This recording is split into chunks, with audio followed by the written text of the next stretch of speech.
Last night, the Padres offense erupted for 11 runs, with 4 of them leaving the yard on the long ball in 4 different innings. It was in the 5th when an all-out explosion happened, as the Padres lit up the scoreboard for 7 runs. Tonight is another challenge as they face Sean Newcomb, who takes the hill having won 6 straight decisions.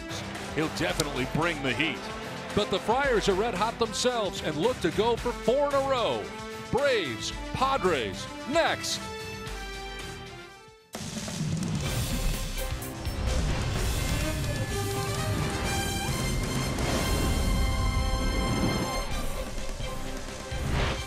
We welcome you to San Diego, where it's game 2 of a 3-game series between the Atlanta Braves and the San Diego Padres. Welcome inside the broadcast booth here at Petco Park. Don Orsillo along with Mark Sweeney. Welcome to Padres baseball. Well, the Padres with an impressive win in game 1 of the series against the first-place Atlanta Braves. And last night they did it with great offense, and they powered up as well. You know, the offense has been very good this whole homestand, but they've done it surprisingly with the power of late. And you saw Eric Hosmer in the first inning setting the tone against Julio Teheran last night. That's important because Eric Hosmer has done a fabulous job here at home. And that's what you rely on. You rely on your stars. And then here comes Corey Spangenberg.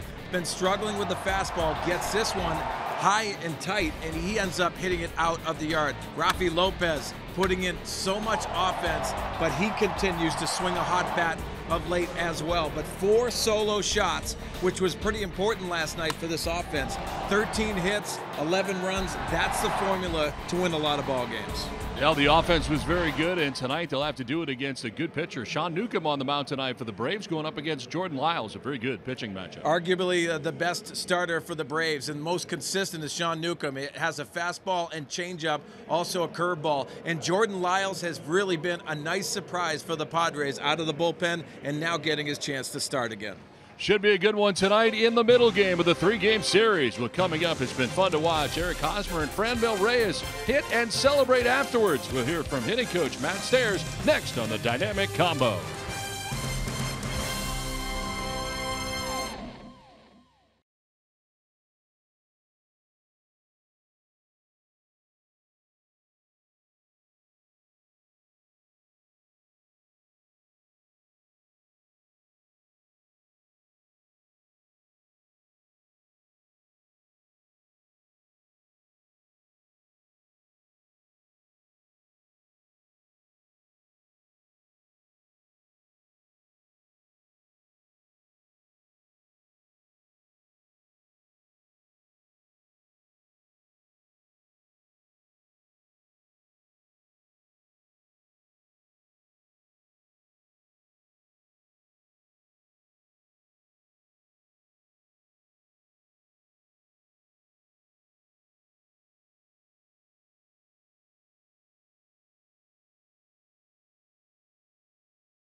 here you're looking at images of Franmil Reyes and Eric Hosmer and their high-five celebration. They do this after every home run that each of them hits. And they've had plenty of opportunities this homestand. Franmil Reyes with 4 home runs. He's hitting .320 since the homestand started. Eric Hosmer hitting .516 since the beginning of this homestand. What's behind that offensive success? I talked to hitting coach Matt Stairs about just that. Take a listen. It's pretty simple. Patience, pitch selection, and getting a good pitch to hit and not missing it. You know, that's the key in baseball is when you step in the batter's box, just have a game plan, and they've had a very good game plan. Have made the pitchers work. I keep a track of chases per game and per series, and they're definitely one of the better guys in the team from chase-wise. So, you know, and all of a sudden you see more pitches. Pitchers are going to make mistakes, and they're not missing them. And guys, you will rarely see Eric Hosmer around the clubhouse before the game starts. He's always getting extra work in the batting cages or watching film. And he also does a lot of extra preparation the night before each game, studying pitchers. Teammates have noticed that, and now they're following suit. Well, coming up, the Padres will look to make it 4 in a row as they take on the Braves for Game 2 of a 3-game set. Padres, Braves, coming up next on Fox Sports San Diego.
Baseball brought to you by Cadillac. Visit your San Diego Cadillac dealers today. By Petco, the pet company. And by Jack in the Box. This season, Padres home run score free Jumbo Jacks only at Jack in the Box. Now the Padres taking game 1 of the 3-game series last night, ready for game 2, and it's time now for the weather report, brought to you by your always sunny San Diego Honda dealers. 65 degrees, southwest breeze at 9 miles per hour, and the forecast mostly cloudy, and that is the case again here tonight, second night in a row. Don Orsillo, Mark Sweeney, Andy Halbrin with you as Brian Snitker ready to go here in game 2 for the Atlanta Braves. We check out his starting 9. Leading it off is Ozzie Albies at second base. Johan Camargo's at third with Freddie Freeman at first. Nick Markakis in right. Kurt Suzuki, the veteran, does the catching with Ender Enciarte in center field. Charlie Culberson in left field. Dansby Swanson at shortstop bats 8th, and Sean Newcomb, the pitcher, in the 9 spot. On the hill tonight for the Padres is Jordan Lyles. 27-year-old right-hander making his 6th start for the Padres and stabilizing the starting rotation. He has been very good since he's come out of the bullpen, and also pacing is a key. Quicken pace with aggression. Ready to work here to Albies, and the first pitch of the ball game is in there for strike one. Albies leading it off. He's got some pop. 14 home runs, 35 runs batted in for the Braves leadoff hitter. We heard from Andy Green before the game he would like to see more aggressiveness from Lyles and go hard here, even if it's only for 5 innings. Go at him. And you know what, Don? I think it's something you have to keep on instilling into Jordan Lyles. Typically, he had a slower rhythm when he came down to. I think it was overthinking things. This young man has a lot of stuff, and I say that because he's only 27 years old. Seems like he's been around a long time. This one is taken the other way to left field. That's going to drop in for a base hit. Renfroe to the backhand. He will fire towards second, but Albies with a head first slide into second base as a double to begin things here in the first inning. Oh, he has so much plate coverage because this is a pretty good pitch by Jordan Lyles. Gets on top of this pitch and jams him a little bit, dumps it into left field. But this is what the Atlanta Braves love, the enthusiasm, but also the speed element to this game. So Albies at second base showing off that speed to get there. What appeared to be just a single, he turns it into a double. Here's Johan Camargo, third baseman for the Braves. Close to the plate on the left side, and swing to the first pitch, pops it up around the bag at second. Varela makes his way onto the infield grass for out number 1. Let's check out the Padres defensively tonight, brought to you by your San Diego County Ford dealers. Left to right in the outfield, it's Hunter Renfroe, Manuel Margot, and Franmil Reyes. Third to first, Christian Villanueva returns. Freddie Galvis at short, Jose Perella at second, Eric Hosmer at first, and A.J. Ellis doing the catching. For Renfroe, his 4th start in left field this year. Of course, the majority of his major league starts have been in right field. Here is Freddie Freeman. 83-mile-an-hour fastball that was up. You know, a lot of things have gone right for the Atlanta Braves this year. Well, what's gone wrong is first inning runs. They have struggled early in ball games to score runs. Their formula is winning late. It's amazing they've been able to do that, coming from behind quite a bit this year. This is line down the right field line, and it's a fair ball. Into the corner as Albies will come around and score the game's first run. Freddie Freeman's got himself an RBI double, and the Braves have a 1-0 lead here in the first inning.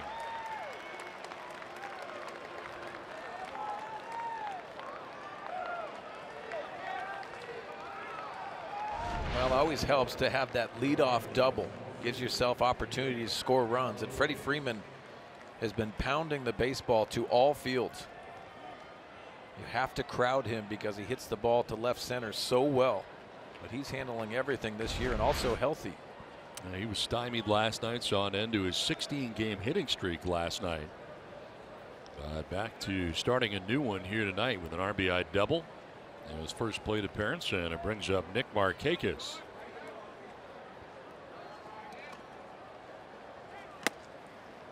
Markakis checks in, hitting at .331. He has 7 home runs and 39 runs batted in. A great start to the year for Markakis.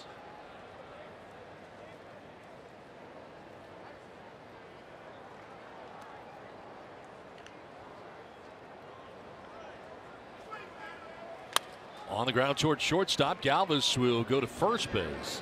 Low throw, but it's dug out by Hosmer. Nice sweeping pick over there at first by Hosmer, saved Galvis an error. Freeman takes third, 2 down. Well, Freddie Galvis is so sure-handed and also accurate with his arm. That's a hard pick. See the throw, letting off it a little bit, but Eric Hosmer using that big glove to help out his shortstop. So 2 down here in the first inning. Runner at third, a run in. And it brings up Kurt Suzuki.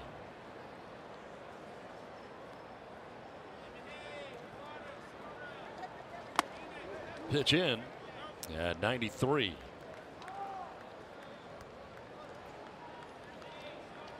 Last 5 starts for Suzuki's had 8 hits, including a home run.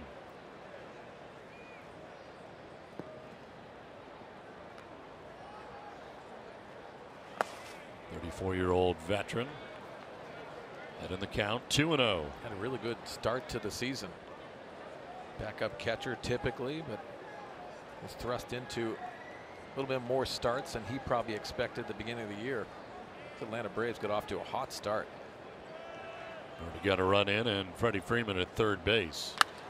Fly ball out towards right center field. Manuel Margot, the center fielder, over to make the catch. It ends the inning. The Braves get a run. The Padres are coming up.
And the Padres are coming up here in the bottom of the first inning. The lineup is brought to you by your San Diego County Toyota dealers. Jose Perella is going to lead it off tonight with Eric Hosmer at first base, Hunter Renfroe in left, Christian Villanueva back at third with Franmil Reyes in right, Freddie Galvis at shortstop. AJ Ellis does the catching. Manuel Margot in center. Then Jordan Lyles, the pitcher, batting out of the 9 spot, still looking for his first hit of the year. On the mound is Sean Newcomb for the Braves. 24-year-old left-hander making his 12th start for the Braves, 31st of his career. And finished the month of May 5-0 with a 1.54 ERA. And the specialty is he limits the long ball, only giving up 3 this year, 0 in the last 6 starts. Well, Jose Perella leading it off here for the Padres, trailing tonight 1-0. As the Braves strike first in the first inning. Well, the numbers are staggering for Newcomb so far this year. Coming in with a record of 6-1, a 2.73 earned run average. And as Mark mentioned, the 12th appearance of the year for Newcomb.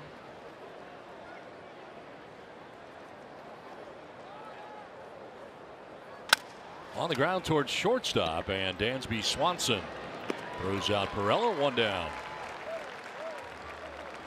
Here's the Braves defensively, brought to you by Cadillac. Left to right on the outfield is Charlie Culberson, Ender Enciarte, and Nick Markakis. Third to first, Johan Camargo, Dansby Swanson, Ozzie Albies, Freddie Freeman at first, and Kurt Suzuki doing the catching for Sean Newcomb. Albies with 6 errors, most among National League second basemen right now, tied for the most among National League second basemen. And he is well over towards first base, positioned here on Eric Hosmer to pull in the infield. Not a shift, but they're playing for him to pull.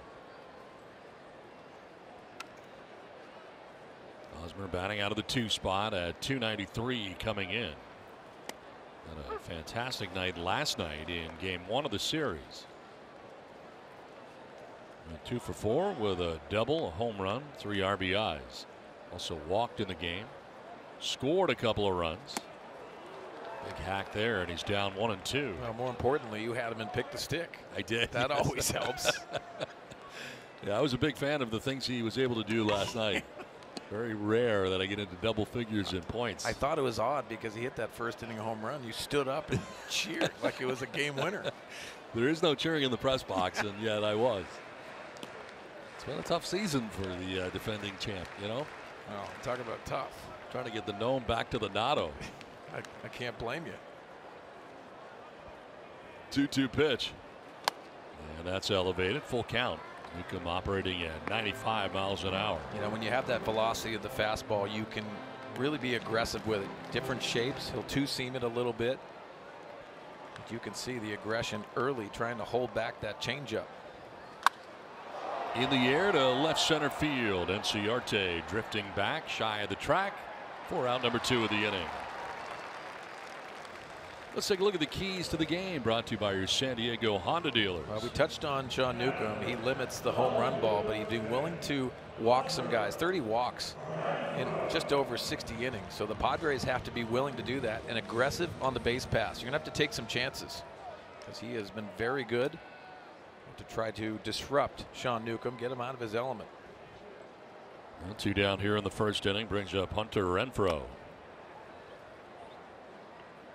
Renfroe at 261 to start tonight's action. That his 3rd home run here, the pinch hit grand slam on Sunday against the Reds. 15 RBIs. Well, since May the 12th, only the Milwaukee Brewers have a better record in the National League than the Padres. Padres have gone 14-8 since really the middle of May and have played very good baseball. They've won 6 of their last 7 games. Scored 47 runs in those 7 games, averaging 6.7 runs per game. So it's been the offense, but I feel like the starting pitching has been very good too to give them that chance. I totally agree. It's been a total package. You're going to have to play solid baseball. The defense has been very good as well. Christian Villanueva with 15 home runs. Good to see him back. Fouled off to the right, out of play. I think if you're Andy Green, you have to be very pleased of the offense. We've talked so many times about the strikeouts and that being a problem. I think the approach has been very evident of what they're trying to do. We heard Matt Stairs talk about the swing rate, keeping guys in the strike zone a little bit more. That's gone down, which is a good thing. There's ball 4, and Renfroe works a walk here with 2 down in the first inning. So base runner with 2 away, and that'll bring up Christian Villanueva. He has been outstanding against left-handed pitching, hitting at 370. 11 of his home runs have come off left-handed pitching. 11 against lefties, the most in the majors this season. 4 more than the next closest player, which is Giancarlo Stanton, who has 7. Turns to the lineup after missing last night's game due to the left ankle contusion. And he suffered fouling a ball off his ankle on Sunday. And you can see the extended shin pad all the way down, trying to protect that foot.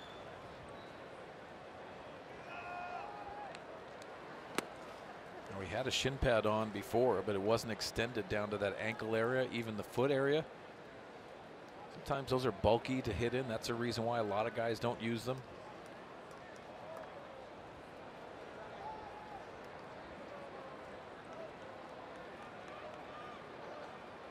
I think I would wrap my entire body in that stuff.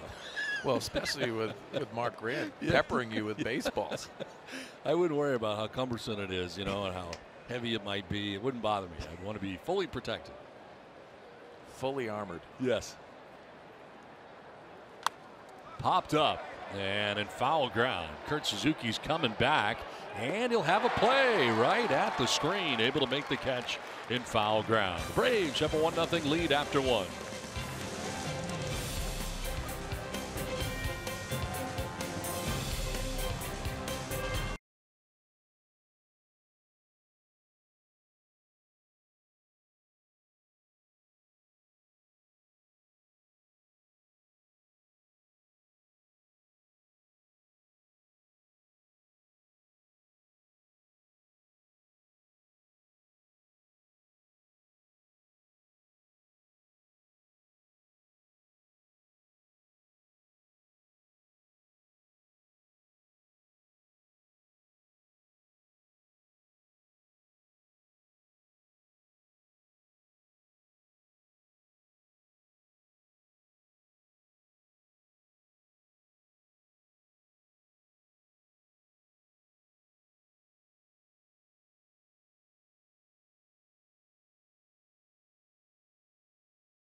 Braves leading the Padres 1-0 as we head into the second inning at Petco Park. And we've been talking about the offensive surge this past homestand. Well, I caught up with hitting coach Matt Stairs earlier today, and we talked a little bit about what's been going on. He said the chase rate is way down from when they first began this season. They're only chasing about 10 to 12 times per game.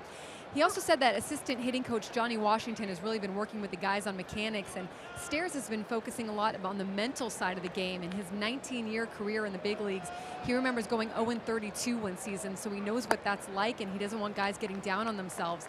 And when you have players like Freddie Galvis, who he calls El Capitan, and Eric Hosmer, it makes your job much easier. Now, Mark Sweeney, I know you can talk to this, but I spoke to Freddie Galvis, Eric Hosmer, and Travis Jankowski about what's been going on, and they said for their part, guys are just paying more attention to the little details. They're taking it upon themselves to do the little things that are producing more success at the plate. Yeah, so important, Annie, and thank you for that. And it has been a conscious effort. I like that combination of what Matt Stairs brings for the mentality and Johnny Washington sticking to that mechanics of the swing. That's really good combination. Most organizations will use the two hitting coaches because there's so much to do in game, a lot of stuff, evaluating swing paths, but also breaking down video.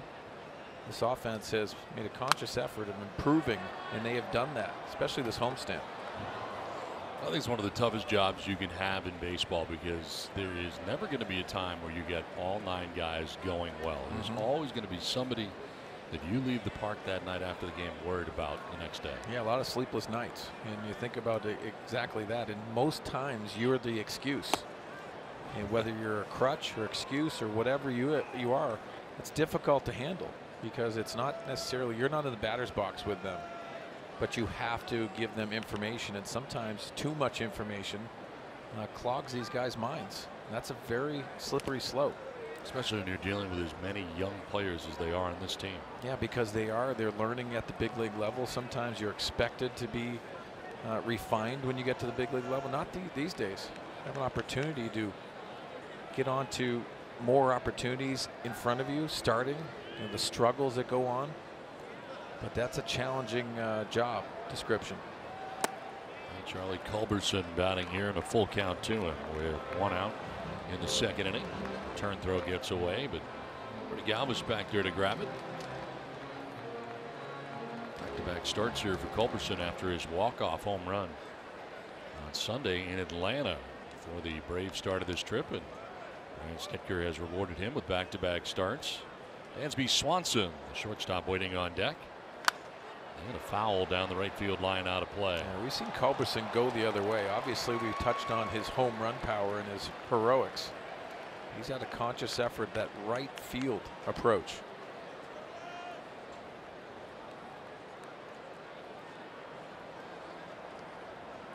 Three in a row retired by the right-hander.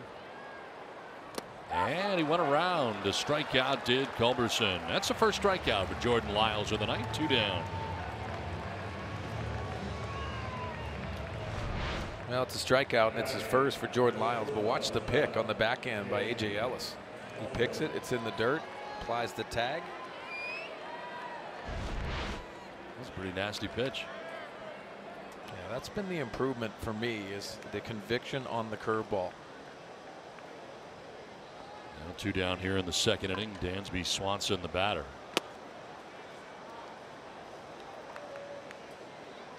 That's amazing. In this season series at Petco Park dating back to 2012, Padres have now won 15 of their last 17 games against the Braves.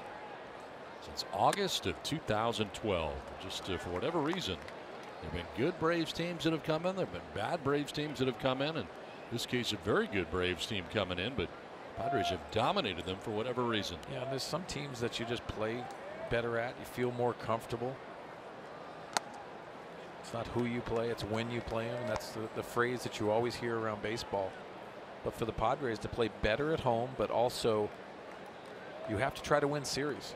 That's how you get back on track, especially playing here at home.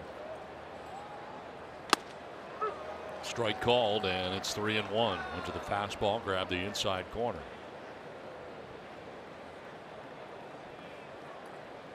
Sean Newcomb waiting on deck here for Atlanta. with 2 down in the inning. Drops in there, and battling back is Lyles. Full count. That's it right there. 3-1. You would expect that fastball back to back. No, you're getting a breaking ball to get to 3-2.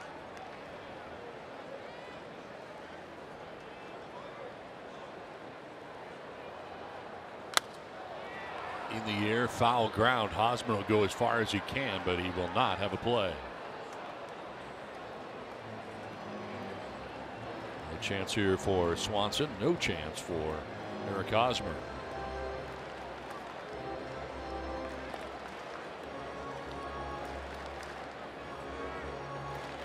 Lyles allowing 2 earned runs in 7 innings, getting the win for the Padres. 8-3. His last start against the Marlins on Thursday. In fact, the Padres have won each of Lyles' last 4 starts.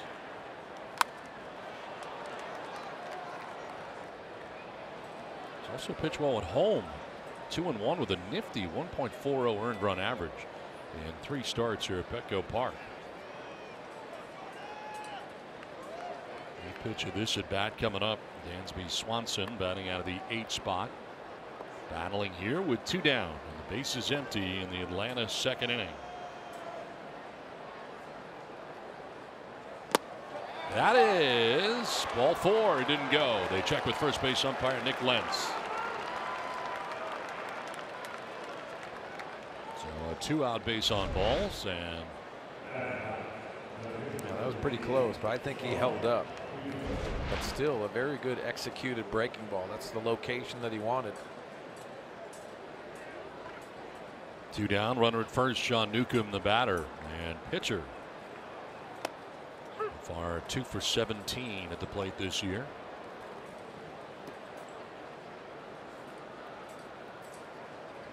Second career big league season for Sean Newcomb.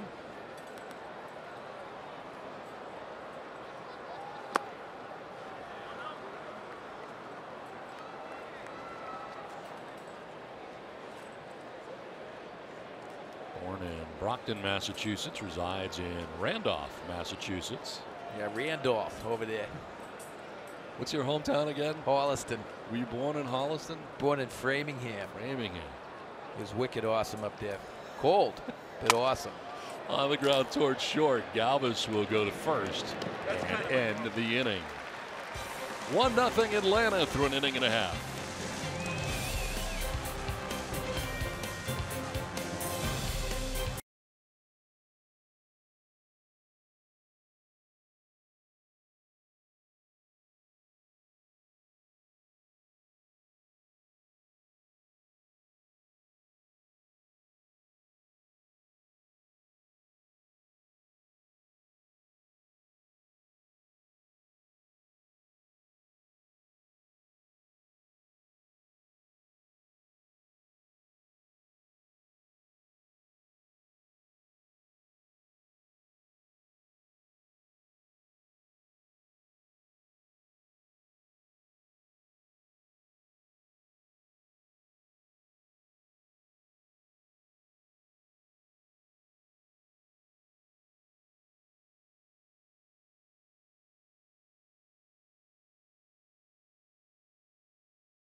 Ram trucks. Now we've heard Andy Green touch on the progress from Franmil Reyes. How that progress is happening is home run power.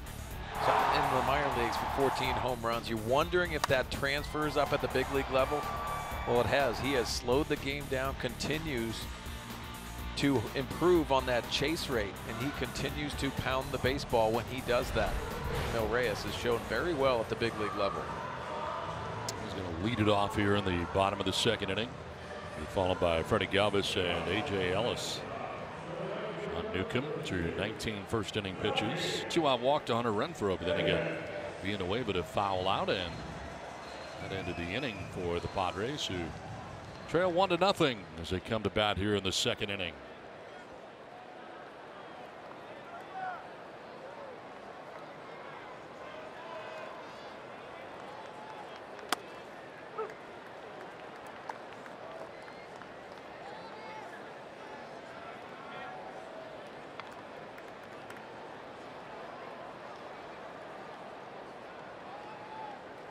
On the ground, softly hit towards the first baseman. Freeman going to need help, but Newcomb there in plenty of time. Did a good job of covering first.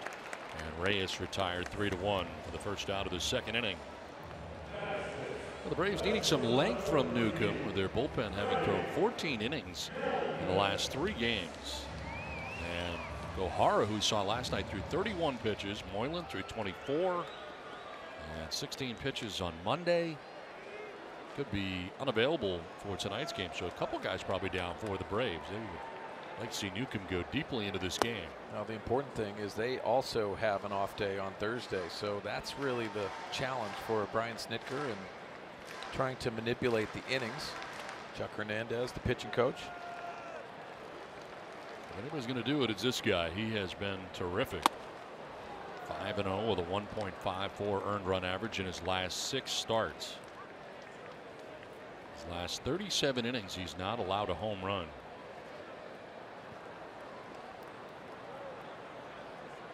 It's 1-1 pitch. Drop in there for strike 2. You know, almost you start forgetting about the secondary stuff that he has, because he's so aggressive with the fastball, both north and south with the fastball. But the challenge is he has something in his hip pocket. That changeup is. Anytime he will throw that, has a lot of confidence in it.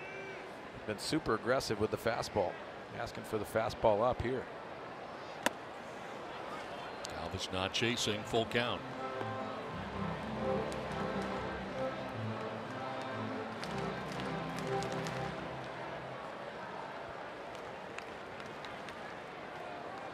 Galvis now, A.J. Ellis next. And this one carved foul to the screen. We'll do it again, 3-2. You watch the delivery, and it's very sound delivery. Obviously a top prospect, but you can see the arm swing, very short arm swing. He's got a quick arm.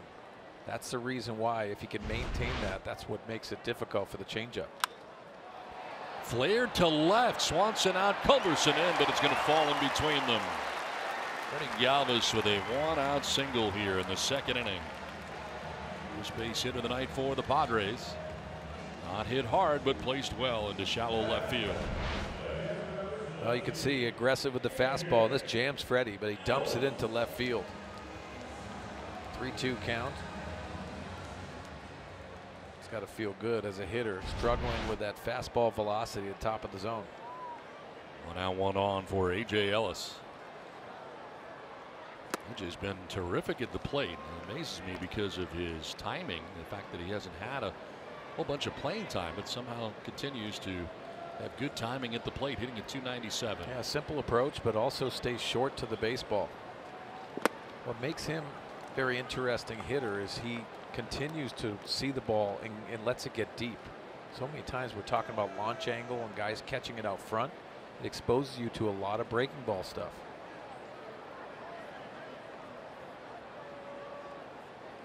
I guess it goes along the lines of what you did so well, was pinch hit. I mean, a guy who has to be ready and somehow keep your timing at the plate, even though you only get one at bat every now and again. Well, what's good about A.J. Ellis too, and it goes into that, is that he knows what his work is. He knows what his routine is. It's not questioning it, which a lot of young players do. This one will reach the seats. Freddie Freeman over, but no play. And what I mean about that, you take your normal batting practice, but you also do your work in the batting cages, whether it's off the tee, soft toss, getting yourself ready. And A.J. Ellis knows how to get ready for a game, no matter if he's starting or he's on the bench. Some younger players are still searching for that routine that works for them and gets them ready for a game. Hitting at 357 against lefties, so a big reason that he is in there in tonight's game. Sprays one foul again down the right field line.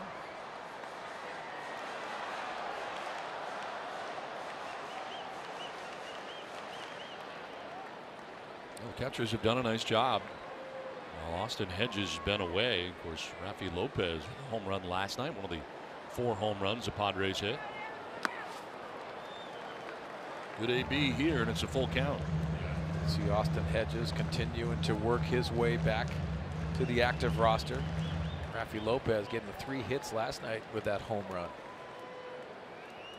Well, Margot waiting on deck, one down here in the 2nd inning. And a grounder towards short. Swanson going to try and start it to second for 1, on to first for 2. And the double play will end the inning. Through 2, 1-0 Atlanta.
Seventh selection of the 2018 MLB Draft, the San Diego Padres select Ryan Weathers. My name is Ryan Weathers. I'm a left-handed pitcher, and I'm from Laredo, Tennessee. My dad pitched 19 years in the major leagues. He's taught me everything, about baseball, the mental side of the game. He's helped me develop as a player and as a person. Well, certainly exciting news for us, for the Padres, but certainly exciting news for the general manager of the San Diego Padres, A.J. Preller. Thanks for coming up. Thanks for having me. Thanks, AJ. Thanks for having me. Tell us a little bit about Ryan Weathers, your first-round draft choice. Yeah, I mean, obviously, we felt like he was, one of the most talented high school pitchers out there this year in the country. And he's left-handed, good delivery, throws strikes, fastball really plays. He's a guy that our scouts, Mark Connor, our scouting director, first and foremost, but Logan White, Tyler Stubblefield, the list goes on and on. Guys that have had history with him have seen him. He's been in all the summer events. He's been a profile guy. He pitched for Team USA, so he's had experiences. Obviously Tennessee, state championships, multiple sports, and then international competition, and obviously coming from David Weathers and a sports family in general. He's a guy that we were very excited to take with the 7th pick. How important was it to the aspect of David Weathers, 19 years in the big leagues? He had a world championship. Obviously, conversations with his son. Did that factor into it heavily for you guys? Yeah, I mean, we talk about it a lot. Obviously, your background, your experiences. It's definitely a part of who these guys are and what makes them. And I think from our standpoint, the experiences our scouts have had in terms of being around their family. Obviously David playing in the big leagues, Ryan growing up, around the game. His mom, basketball background, coaching background. It's an athletic family, so I think he understands what it's like to compete at the highest level without actually having done it yet. And, we definitely value that in and factor that in when we made our pick. It's amazing to me, the whole process. I find it fascinating, and I know, I mean, it's a job for you, but it's got to be fun as well. I mean, leading up to it, having all your scouts weigh in on the draft and getting ready for the draft, it's such a big event every year. But how do you feel so far that you've done with all the picks so far? Yeah, I think probably the biggest thing for us is that our scouting group, they've put us in position to make really good decisions, and it's a year-long process. I mean, even just next week, our scouts will start to head down to to Florida and start to see the different showcase events for the summer. So it's like usually you get a few days off, and it's back to looking at next year's the guys for the 2019 draft. So I think from our standpoint, we put a lot of emphasis in knowing these guys as people and individuals, and hopefully that paid off, and it's definitely a big process making these selections. AJ, so many people, you see the mixture of both also high school and college players, but what sticks out to me in a lot of the evaluators is they talk about makeup for these guys, and how important is that for the organization and yourself? Yeah, I think we've obviously put a ton of emphasis on it the last 3 years or so as we made the picks. I think it's when you look at our farm system and see some guys that are starting to come through, and I think it's because our scouts have bet on the right kind of people and the right kind of kids, and it's a huge part of our discussion. Obviously, talent is it's a big part as well. You have to have a tremendous talent to play at the major league level, but I think when you talk to guys that have done it a long time and guys that have had those experiences, it always comes back to the intangibles, the makeup side of things, the competitiveness, the intelligence, et cetera, and we put a lot of emphasis on that when we get together and talk about the guys on the list. Two quick outs here in the inning, Albies and Camargo, and now Freeman will take a strike. Are these guys that obviously you have that makeup, but winning pedigree has a lot to do with it too, even going through the minor leagues, but winning pedigree when you sign these guys, is that important for you guys too? Yeah, no doubt. I mean, you want guys that have come from winning programs, and like in Ryan's case, for example, when he's there, when you see him competing in Thunder Bay for Team USA against Japan, taking the ball, throwing 7 innings. You see him leading his basketball team to a state championship. You see him leading his baseball team to a state finals. Xavier Edwards was heading to Vanderbilt, or his commitment to Vanderbilt, and we definitely factor it in. This one out towards deep right center field, and it is gone. Freddie Freeman, who doubled in the first, is now homered out to right center field, and he puts the Braves on top 2-0. His 10th home run of the year. Well, it's 2-0 Atlanta. AJ, it looks as if so far the first 11 picks, 8 are from the college ranks. Is that something that you really wanted to weigh more on, perhaps a guy who's a little bit more developed, a guy that you can scout a little bit more rather than a high school player? No, I mean, I think we talk about it constantly. It's pretty much best player available for us, and just how the board sets up. So I think every year we go into it, there's different strengths to the draft, but ultimately for us this year, we felt like there's a lot of depth. There was a lot of depth in the high school ranks and the college ranks, and that's just kind of the way the selections end up falling. Nick Markakis lines one into center field with 2 down in the inning. Your thoughts on how your team is playing right now at the major league level? It's been pretty good over the last week or two. Yeah, I mean, I think we understand it's a long season. So I mean, obviously, start of the year, didn't get off to the start that everybody was hoping to get off to. But ultimately, what you want to see is progress, and you want to see a team that continues to improve throughout the year. And the different checkpoints tell you a lot about your club. You get to the 40-game mark, the 80-game mark, and baseball is definitely a game of patience. You can't react every single night to good or bad performances. So I think we've tried to be even keeled. I think we've definitely seen in the last few weeks some of our depth that we've had. We've had a lot of injuries, like a lot of teams in baseball have, and we've had some guys come up and perform well for us. AJ Ellis over by the stands will not have a play. Hosmer was there as well, but a foul ball.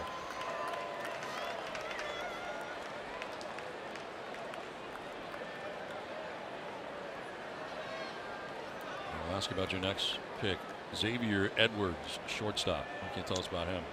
Yeah, no, Xavier's a switch hitting shortstop, out of the Florida area, North Broward Prep, and another guy that was played here, I believe, in the All-American game, so had some experience here at Petco, and a guy that switch hitting, tough out, leadoff type hitter, knows the strike zone. This one will drop in for a base hit. Taking second is Markakis on the single by Suzuki, and that's 3 straight hits off Jordan Lyles after he had retired the first 2. Well, speaking about Xavier, leadoff guy, tough position to fill when you think about the big league level.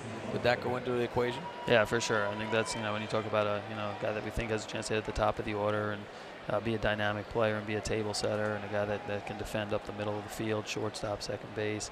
You know, for us, that was a big part of it. And again, another guy from a, you know, from a makeup standpoint, you spend 2 minutes with him, which our scouts spend a lot of time with him. You see he's wired the right way, and you know, we're really excited to get him. Yeah, you see Ryan here playing at Wrigley Field in the All-American game, and then Xavier was invited to New York, which is a really neat thing that they have now with the draft on TV. So he had his family over there in New York. His family actually, I think, was originally a lot of his family from New York, so we had a big group over there. 30 yeah, people. Big group there. Wow. Tony there. It was a pretty cool scene. So John Martin, a scout of ours from Florida, was there as well. So it's probably a great night for Xavier and his family.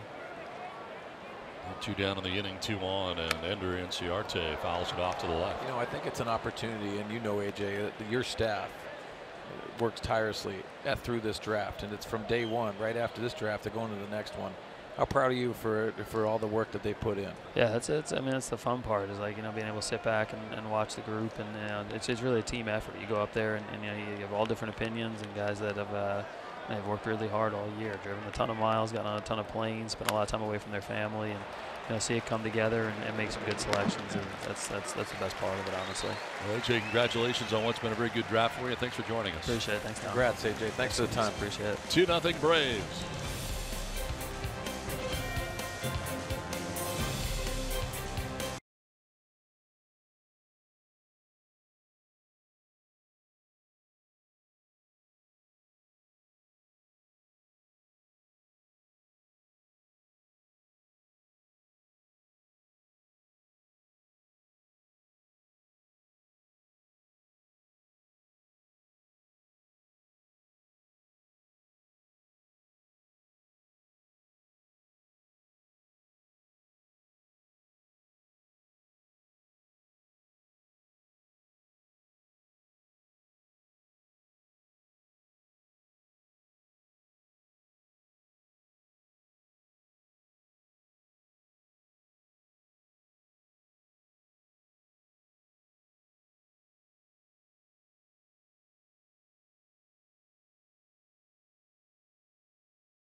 Welcome back to Petco Park. The Braves have added another run. Enjoy a 2-0 advantage. To the bottom of the 3rd inning we go.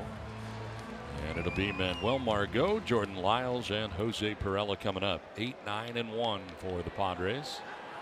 Sean Newcomb now with a 2-0 advantage to work with. And there is Margot for the first time tonight.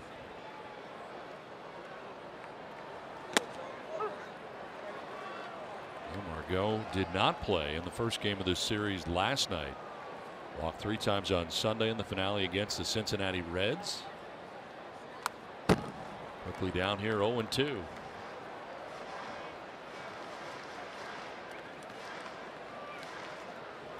Jordan Lyles, a pitcher, waiting on deck here as Padres bat in their half of the 3rd inning.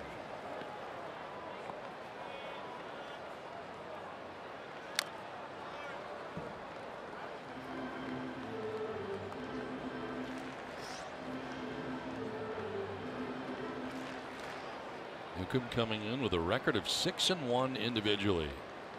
With a 2.73 earned run average, has not been touched for a run yet tonight. Fly ball down the right field line towards the corner. Over is Markakis, and he'll make the catch in foul ground. Well, Nick Markakis gets over to that right field corner by the 322 marker and makes the catch for the first out here in the 3rd inning.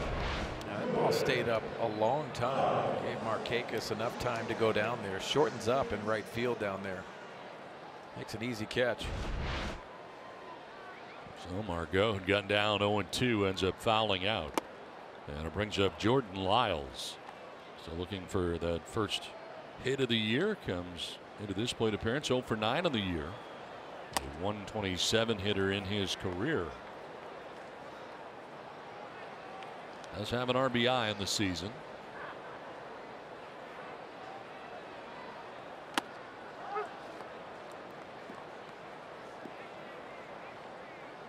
Lucan pretty much gets it and throws it too. He's working pretty quickly.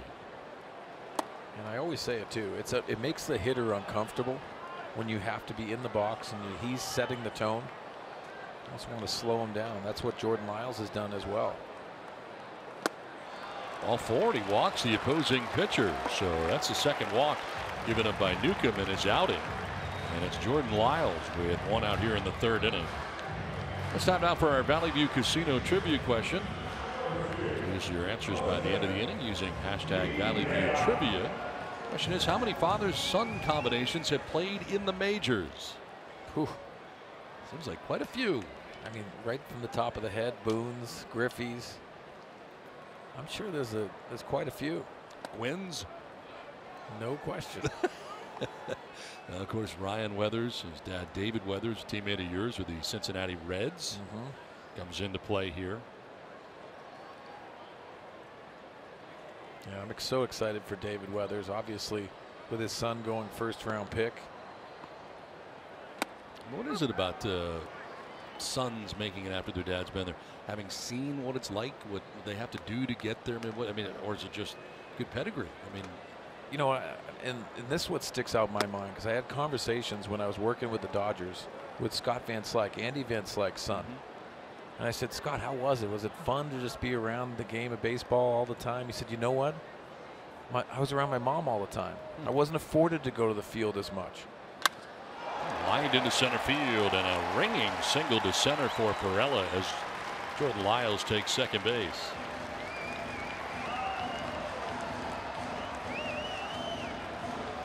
This is different for everybody, really, in their perspective. Yeah, it was, and it surprised me because I just assumed that, hey, you're going to go to the field. Why wouldn't you go to the field?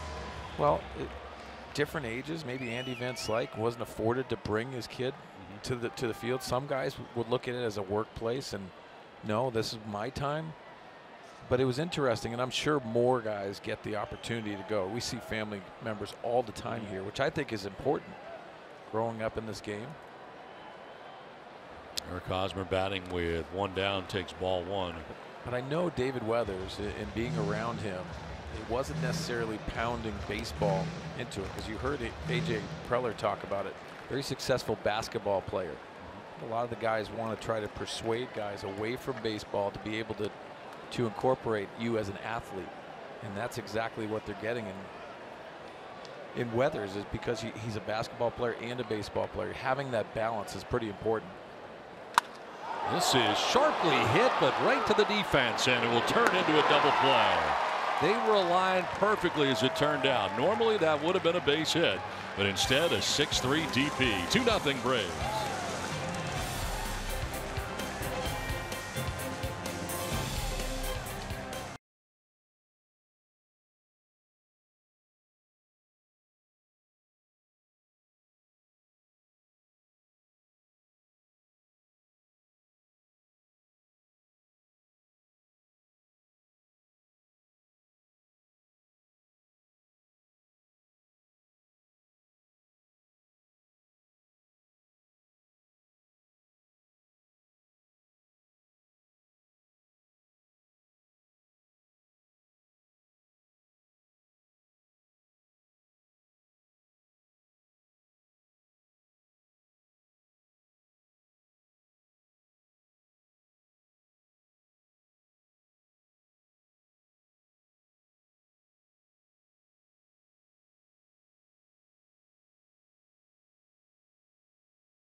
done his 10th win, but tonight he has his second immaculate inning. 3 strikeouts in only 9 pitches. Think about how tough that is to do. He's done it twice. There's only 4 others. Sandy Koufax, Nolan Ryan, Lefty Grove, and Randy Johnson. It's pretty impressive. Wow. Well, that double play was pretty impressive on a hard shot off the bat of Eric Hosmer. It looked like ticketed for center field, but again, they were aligned perfectly as it turned out. Even then, a very nice play at shortstop by Dansby Swanson to get that ball. That was a bullet. Frustrating for Hosmer. You hit it so well and end up into a double play that ends the inning. Charlie Culberson leading it off here for the Braves. Struck out swinging in the second inning. Lone strikeout on the night for Jordan Lyles. Culberson 0 for 1.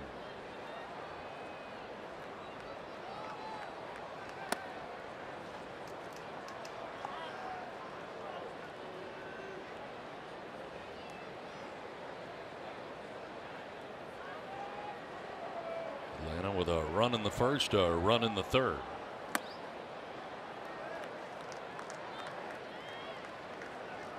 We're talking about fathers and sons. It was interesting when we were celebrating your '98 team. We had Tony Gwynn Jr. on, and he was talking about how much he was at the ballpark on home games. Oh yeah, here all the time.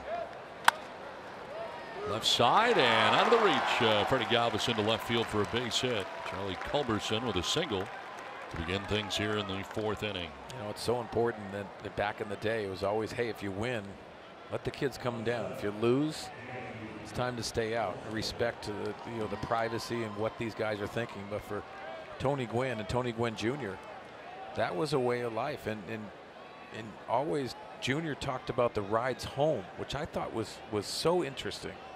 Being able to talk to your dad, soak it all in.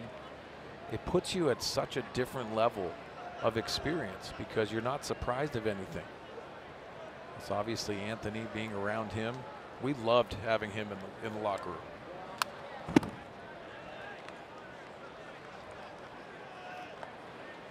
You know, the other element too, Don, is that you're away from your family so much. That's a lot of time that you spend at the field. You don't want to take away from your experiences and being around family. So it is important for that. Yeah, on the road so much. Generally, what, 1 family trip a year pretty much? Yeah, that's typical. Padres last year had the father's trip where dads had the chance to go, which was pretty cool. Clayton Richards' dad was there. He was at the pool every day. And he said to me, he goes, don't tell my wife. Don't say it on air because my wife doesn't want me at the pool for so long. But what a fun-loving guy. But that was such a great experience and seeing the fathers there. I wish they had it back in the day because I would have loved to have my dad on it because my mom and dad did everything together. But having just the dads on that trip, I thought it was a really good idea by the Padres. 1-1 pitch. A healthy hack there by Swanson. Think of other father and son combinations, and sad to hear the passing this last offseason of Tito Francona, the father of Terry Francona. Terry was around all the time when his dad was in the big leagues, and that's what really got him into the game as much as he has been. That's what you want, the experiences and being indebted to the game.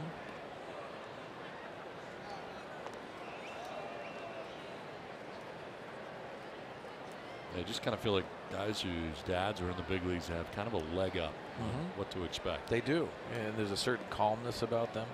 Obviously, pressures go into it as well. It goes back to our first-round draft choice for the Padres, Ryan Weathers, drafted yesterday. Runner goes, pitch misses inside, and the throw not in time. That was close. Nice pick by Perella, and we'll see here.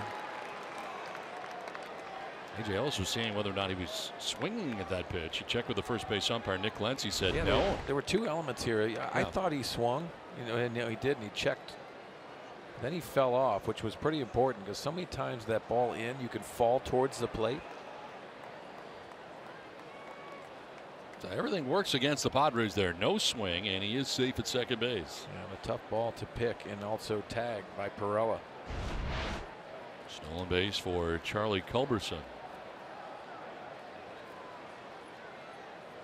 In a scoring position with nobody out here in the fourth inning.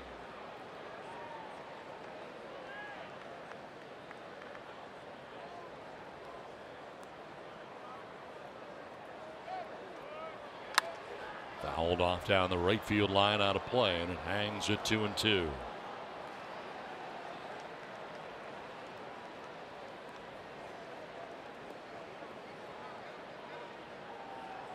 Jordan Lyles making his 19th overall appearance of the year. This is his 6th start since being added to the rotation. Comes in at 2-1, 3.65 earned run average. It just seems like these Braves are just being pests tonight, especially with 2 strikes, fouling balls off, driving that pitch count up. Pitcher Sean Newcomb waiting on deck with nobody out here in the fourth inning. Culberson gaining his lead at the bag at second.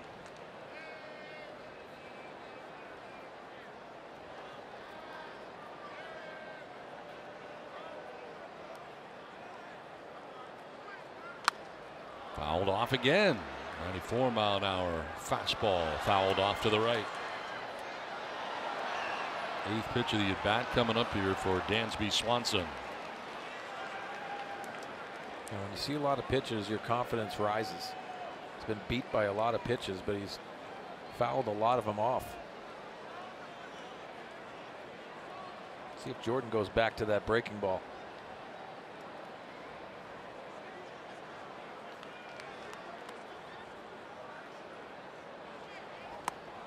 Going up and in.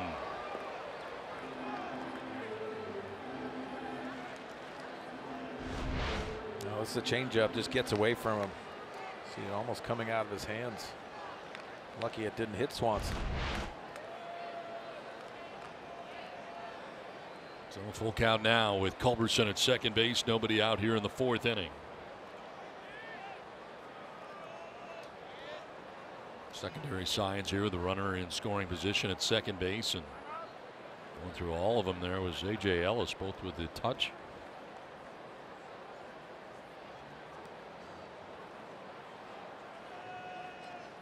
Starting there and then going to the signs there. That to the top part is location, as this one is fouled off into the dugout. Yeah, that's what he'll show. He'll go location, then pitch. And then if you shake off, which it's Jordan Lyles' decision what he wants to throw, it's usually that first sign or maybe second sign. Takes a lot longer when you get a guy at second base. Sure does, and you've seen the pace. It is slowed down.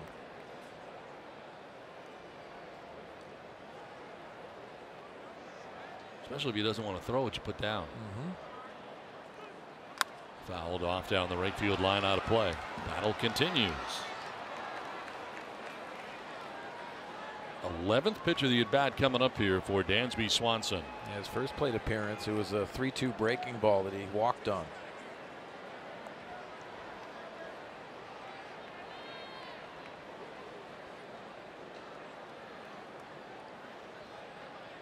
Culberson getting his lead at second base. Pretty good battle right here between Jordan Lyles and Dansby Swanson. And it's lined into center field. Culberson coming around from second. Margot's throw is going to be cut off, and the run will score, putting Atlanta on top 3-0. RBI single by Dansby Swanson. 3-0 Braves.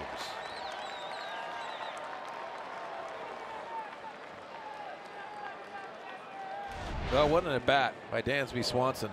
Kept on peppering those pitches and being able to get an opportunity. Looked like a cutter down. Lines that one to center field with a big RBI, an add-on run for the Braves. So an RBI single, second time Swanson's been on, and Sean Newcomb shows bunt but pulls it back for ball one. Rounded down to the shortstop Freddie Galvis in the second inning. Villanueva in at third base. Newcomb gets it down, and the pitcher Lyles looked at second, but he'll fire to first for the sacrifice. Goes 1-4 with Perella covering. Well, the 2018 Camping World MLB All-Star Ballot is now open and exclusively online. Make sure your favorite Padres are represented on this year's squad by voting at Padres.com/vote. Catch all the excitement of the 89th MLB All-Star Game, presented by MasterCard, July 17th, live on Fox. Dansby Swanson at second base, thanks to the sacrifice by Sean Newcomb. And it brings up Ozzie Albers.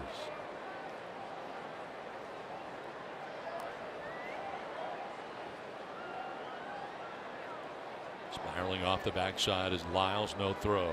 Albies is so aggressive early in the count. Swings at over 50%. The first pitch strikes. Doubled in the first, flied out to left in the third. Albies will ground it down the first baseline. That's going to stay fair. And Hosmer will pick it up and tag the bag for out number 2 as Swanson takes third. So Albies retired 3 unassisted. And that'll bring up Johan Camargo.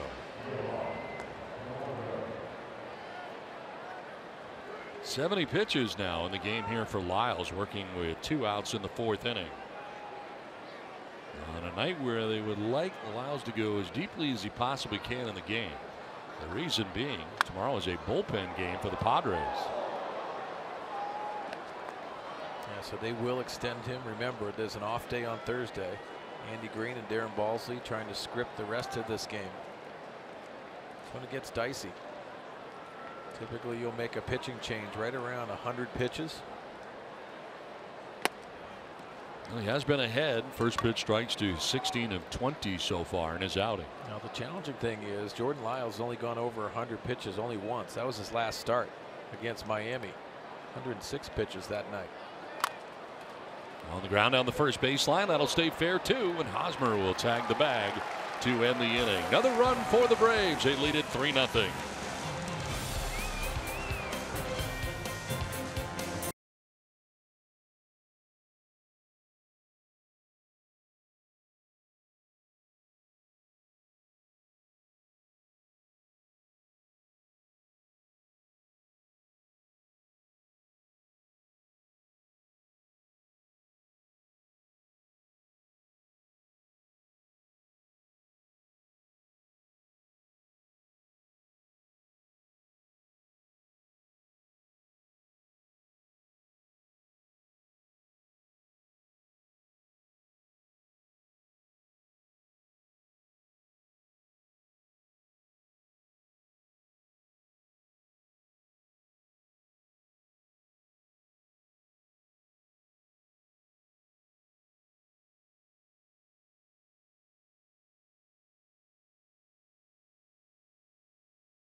Inaugural 2018 High School Coach of the Year.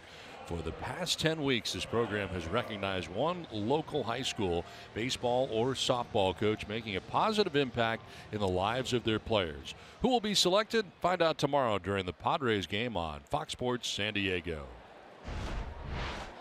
Last of the 4th inning with Atlanta on top of San Diego 3-0. Sean Newcomb with a 3-run advantage. We'll deal with 3, 4, and 5 in the Padres order. And Hunter Renfroe leading it off.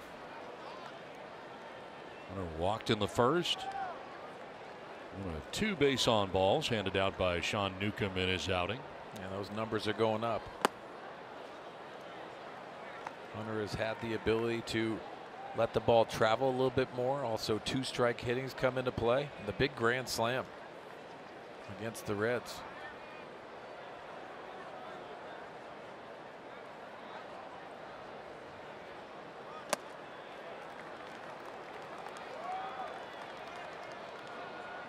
Falling behind again here to Renfroe, 3-0.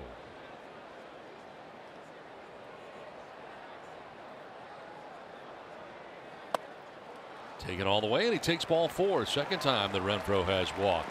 That is a third base on balls handed out by Newcomb.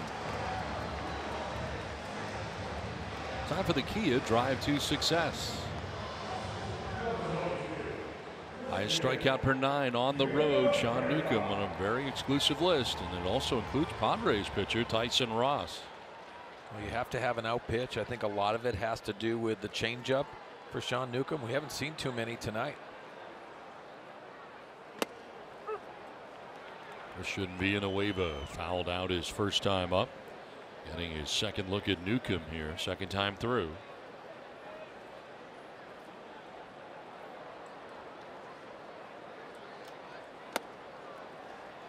Defensively, the Braves tonight have turned 2 double plays. 6-4-3 in the second and a 6-3 in the third.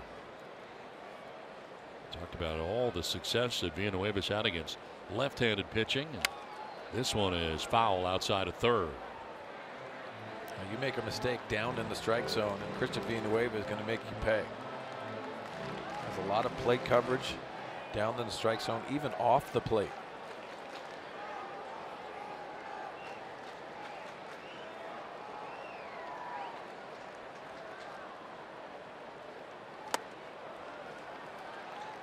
Evens up at 2-2.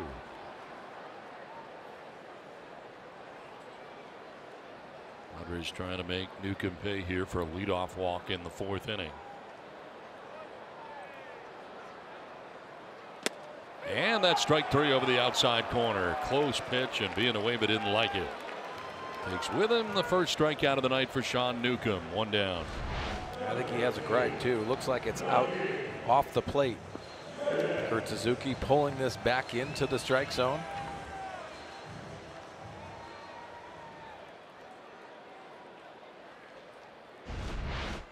One down, runner at first, and it brings up Franmil Reyes. That one got out of the hand there, slipping out of the hand of Newcomb.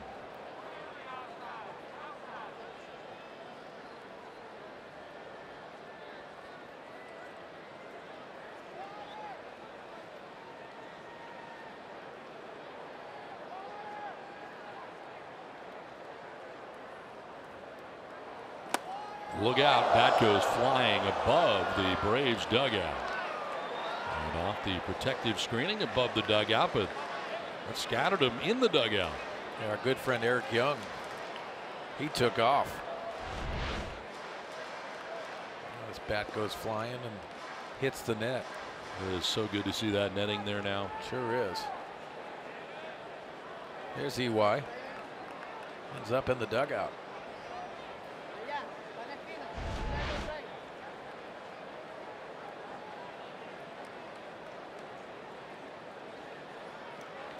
Franmil Reyes riding that 3-game hitting streak. Grounded out to first base, first time up tonight. Sprayed foul off to the right, out of play.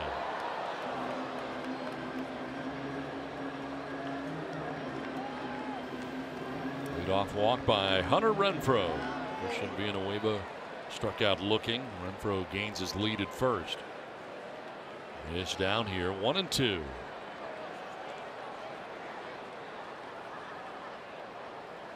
Swing and a miss on a fastball. It was elevated at 93, and Reyes strikes out. Back-to-back Ks for Sean Newcomb. 2 down here in the 4th inning. Now 3 straight fastballs. Looks like Reyes is tardy on these fastballs. That's the reason why Newcomb, who has thrown a lot tonight. 2 down for Freddie Galvis. Switch hitting shortstop will take strike 1.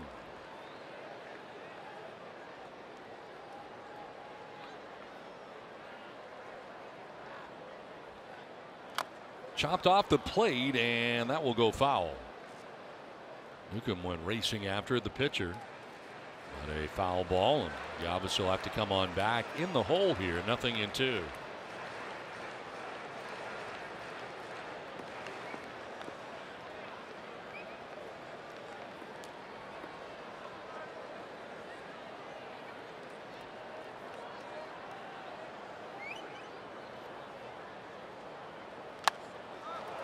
Fly ball into shallow right center field. Markakis coming from right will call off Inciarte and make the catch that ends the inning. Atlanta on top 3-0.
Padres baseball brought to you by Sycuan Casino, opening in 2019 as Sycuan's brand new 300-room resort and hotel.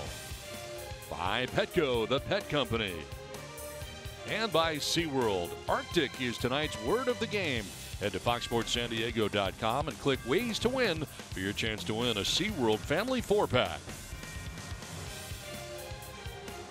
Well, the Braves with single runs in the first, third, and fourth have a 3-0 lead. And how about Freddie Freeman, who sends one out to left center field, cut off there by Renfroe. Throw towards second, cut off, and the throw gets away. Backed up by Lyles. It's the second double of the night for Freddie Freeman, who was also homered. And a 16-game hitting streak come to an end last night, and tonight 3 for 3 in the game. And he is putting on a show. Coming into this series, so many people were saying that he was the best first baseman in the game of baseball. Well, now I know why. First at bat, the fastball he drills for a double. Next one's a breaking ball he hits for a home run. This one's the changeup. Freeman at second base to begin things here in the 5th inning, and brings up Nick Markakis. And while the Braves have a 3-0 advantage in this game, they're just 2 for 8 with runners in scoring position, and that's called a strike. Lyles will take it.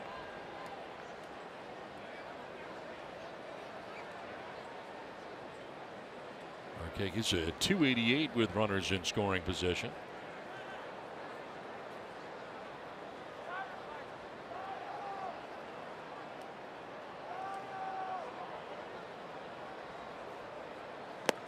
Staying away again, and it's a ball and a strike to Markakis.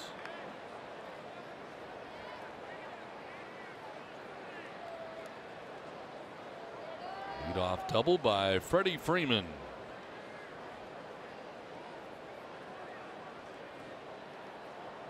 Longtime Baltimore Oriole Nick Markakis now in his 4th year with the Atlanta Braves, and a contract year, the 4th and final year of his deal. And he has picked a terrific time to have a standout season, hitting at .331 coming into tonight's game. 7 homers, 39 runs batted in. Quietly goes about his business. Yeah, and I think the home runs are a surprise, even though he did have some good home run numbers in Baltimore. The 7 home runs early in this season. Grounded to first. Hosmer took a look at third, but will go to first for the out. As Freeman takes third base, 1 down in the inning. Well, tonight the Braves offense has really attacked Jordan Lyles and it really put him in stressful situations. And it's because of the aggressiveness on the fastball. 8 hits on the night, but they are hunting the fastball. They've also worked counts, and nothing has come easy for Jordan Lyles. The Atlanta Braves are for real. Infield in all the way around here for the Padres with Freeman at third, 1 out, and Kurt Suzuki the batter.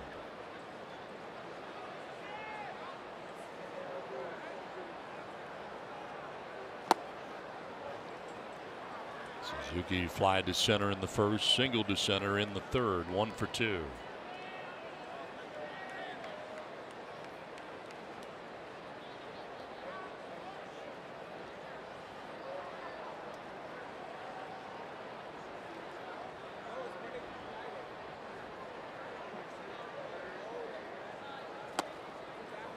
Two and 0. Well, I think the Braves have done a nice job on the fastball, but they've also done well with the breaking ball, taking the borderline strikes and also fouling off pitches when you get to 2 strikes.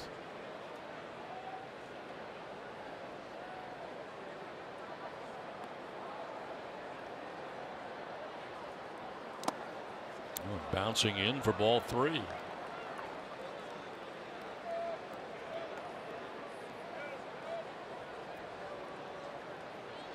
Enciarte waiting on deck with 1 down, runner at third. Freddie Freeman with 3 extra base hits in this game. Second time this year that's happened.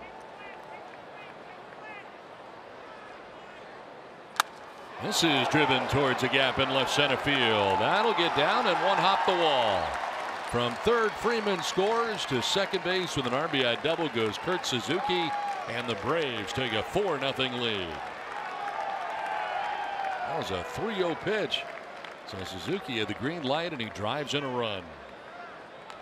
Well, when you have the lead, you're afforded to let him loose. And that's exactly what Brian Snitker does to Kurt Suzuki.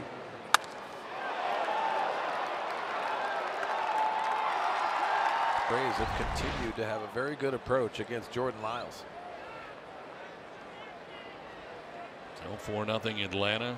Suzuki at second, 1 down, and here is Ender Enciarte.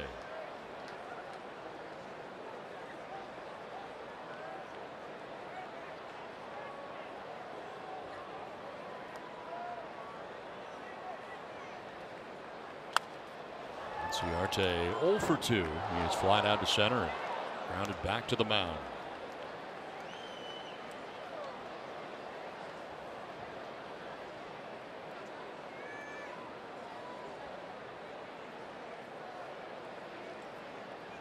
Enciarte have been leading off games quite a bit this year for the Braves, but Ozzie Albies has now been doing that on this road trip for Atlanta. Enciarte led off at home in a homestand in which they went 5-3. Yeah, I think about Enciarte. They would like to have him at the top of the order. He has struggled mightily against left-handed pitching, and then Ozzie Albies has been very good, energetic at the top of the order. Why not?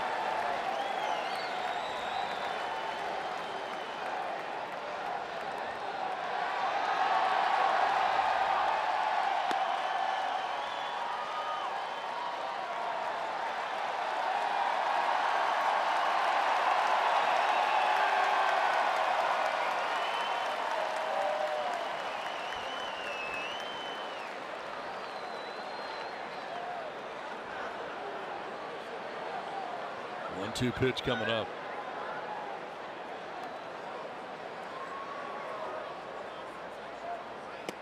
And that'll get the feet moving. Enciarte on a pitch down and in.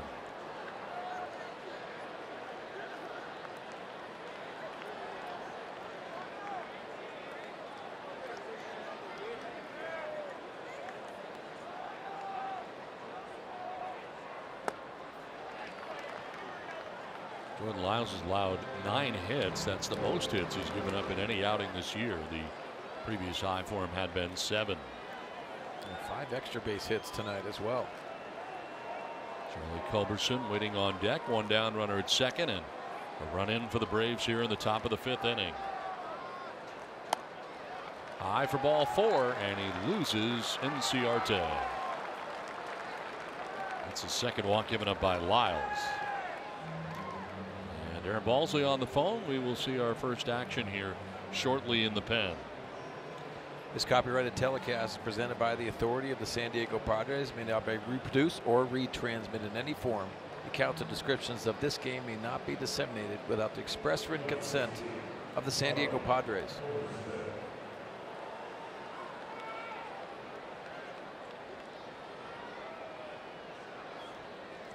Going to be Brian Mitchell. Starts warming in the pen.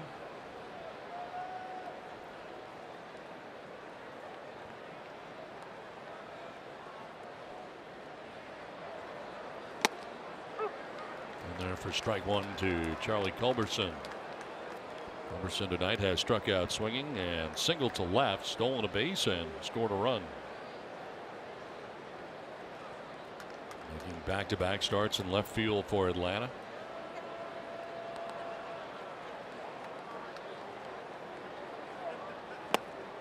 Strike 2.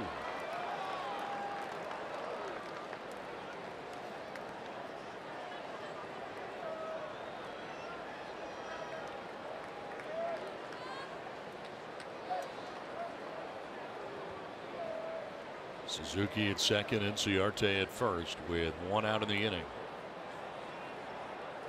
And fouled off. If he didn't hit that, I think he was going to hit him.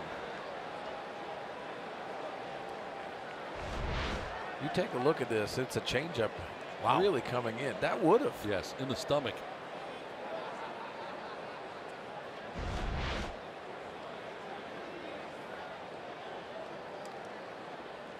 Exactly what I was talking about earlier. It would be completely protected. They'd have Full a stomach guard. Do they have that? Yes, we can get it for you.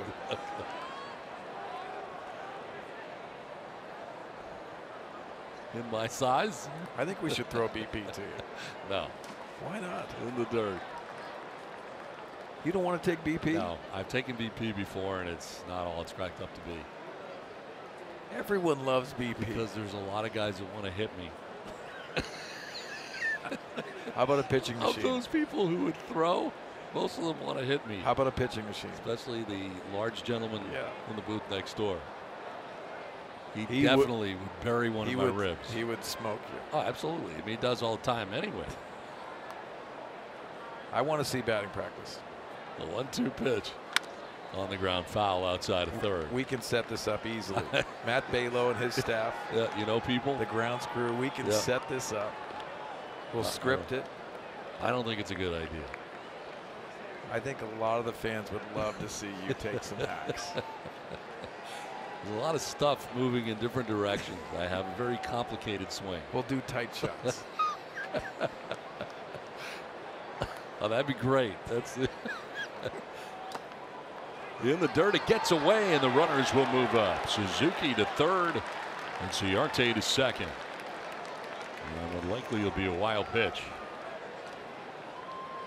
It is indeed, and 2 in scoring position now with 1 down. Now again, the changeup's been all over the place. I think this is something that A.J. Ellis would like to have back.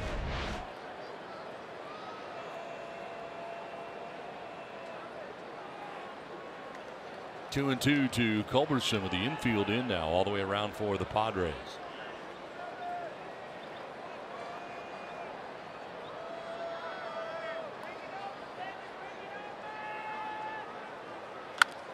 And off the glove. Being away with third base. Scoring from third is Suzuki. Inciarte is going to score.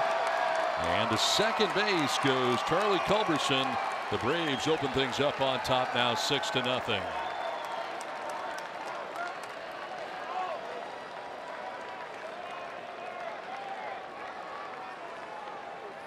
This ball is hit hard, but it looks like he plays it to the side a little bit. No, he has to go to his left. This scoots into left field.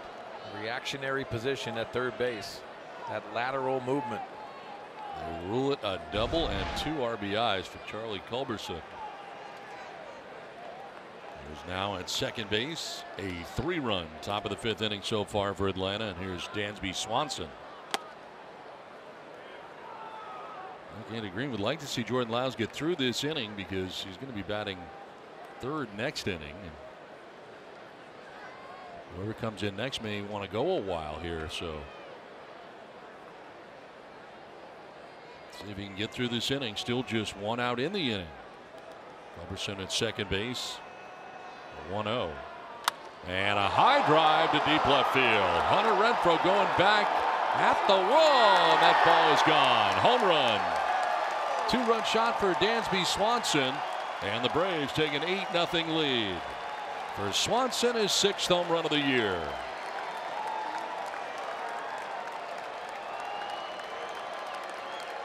This has fallen apart quickly here in the 5th inning. Now mislocation. Looked like a cutter that hit the heart of the plate. Remember, Dansby Swanson had that long at bat, his last at bat. And the reaction of Jordan Lyles, frustrated. That was our Arco top tier play. And it's a 2-run shot for Dansby Swanson. A pitching change from Petco Park. It's 8-0 Braves.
Military by sharing a photo or video with hashtag #HatsOffForHeroes. For each post, T-Mobile will donate $1 to support veterans.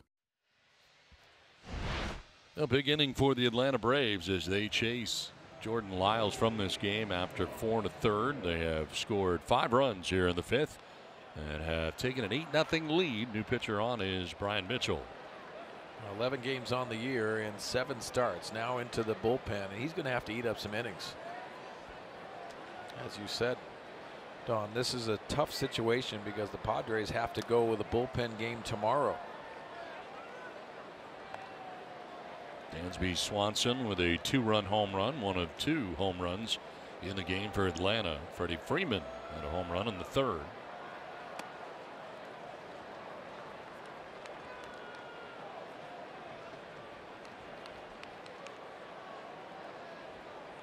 John Newcomb has grounded out and had a sacrifice bunt. It's quite a night for Freddie Freeman. That's in there for a strike. 2-1. Those 2 have combined on the home runs in this game. That's outside. 3-1.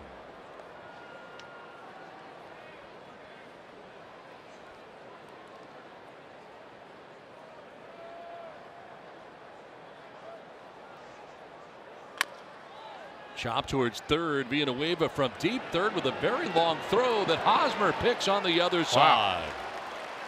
Able to get Newcomb. Nice play by Hosmer at first base to pick that on a very long throw from Villanueva. Oh, you watch Christian Villanueva. He takes this way back and ends up throwing a bullet. Eric Hosmer picks. That's his second pick on the night. Freddie Galvis and also Christian Villanueva. That is spectacular.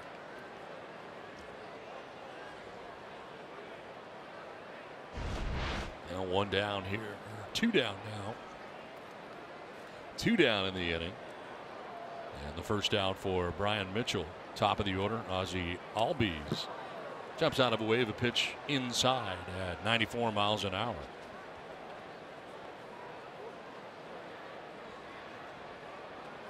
Albies doubled in the first inning. Since then, he has flied out to left and grounded out to first base.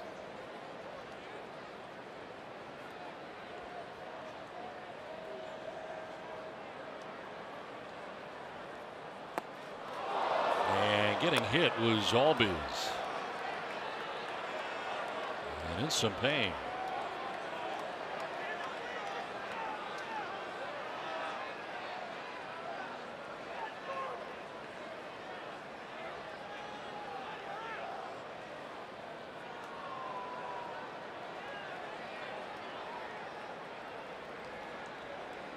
Head trainer George Poulos out to take a look at Ozzie.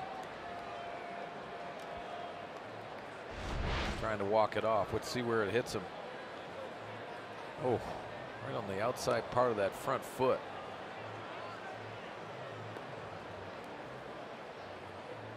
And the leg kick puts that foot down, and here it comes.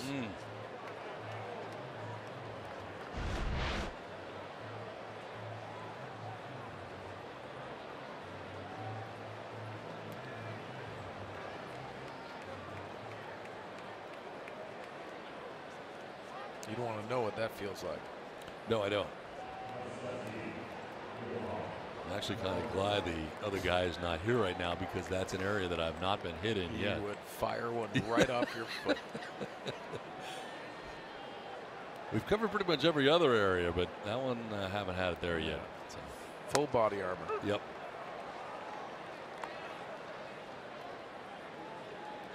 Johan Camargo, the ninth member of the Braves to bat here in the fifth inning.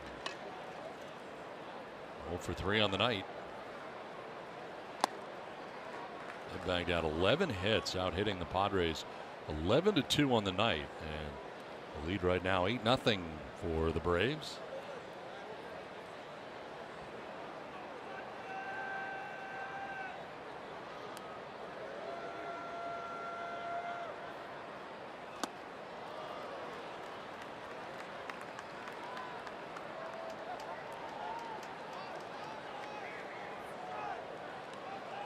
Jordan Lyles charged with 8 runs in 4 1/3 innings, 11 hits, walked 2, struck out 1.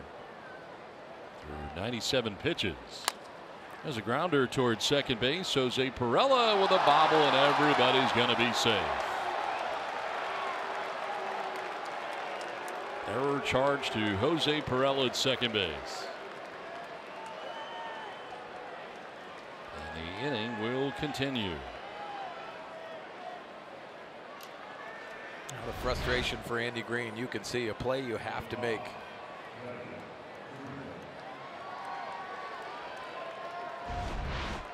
Adds to the frustration of this long inning for the Padres. And you got to see Freddie Freeman again.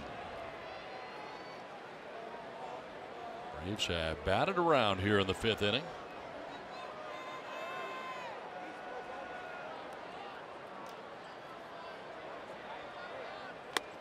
Here's strike one. Generous call there on a 95-mile-an-hour fastball. And Freddie knows it. See the MLB leaders with runners in scoring position. How about Matt Kemp?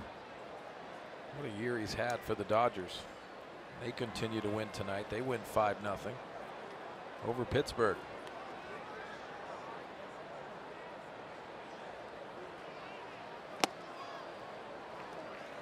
Freeman started this inning with a double to left center field. Here he is for the second time tonight. He's doubled twice in the game and homered, driven in 2. That's with Albies at second base, Camargo at first.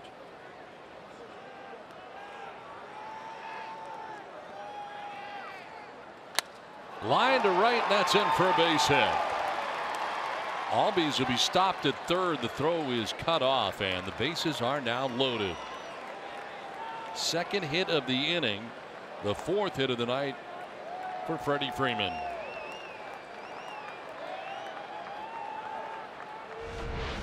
He continues to pound the baseball, and why? Because he can handle all parts of the strike zone.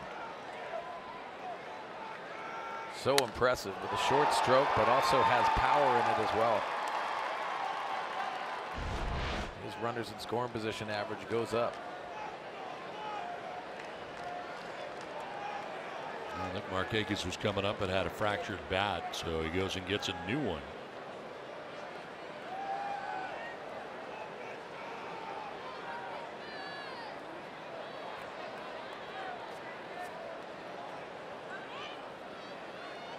Bases filled here with Braves, already on top 8-0.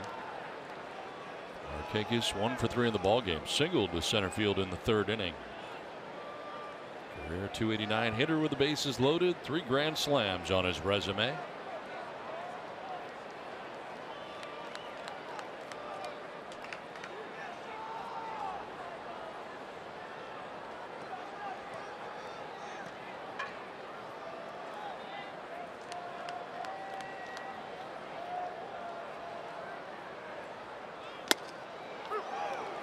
Strike in there to Markakis.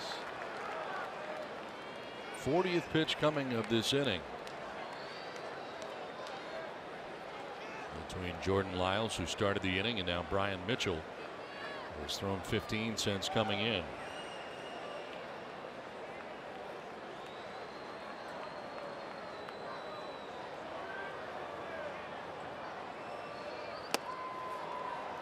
Wow. What was that?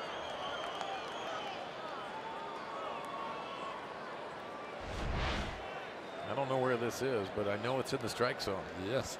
Call the ball. 1-1.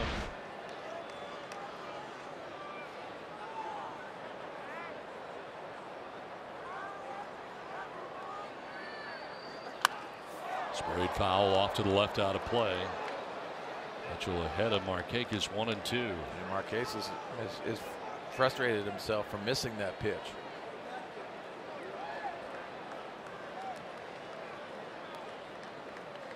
11th member of the Atlanta Braves to bat here in the 5th inning. It's been a 5-run 5th to this point. With Atlanta on top 8-0.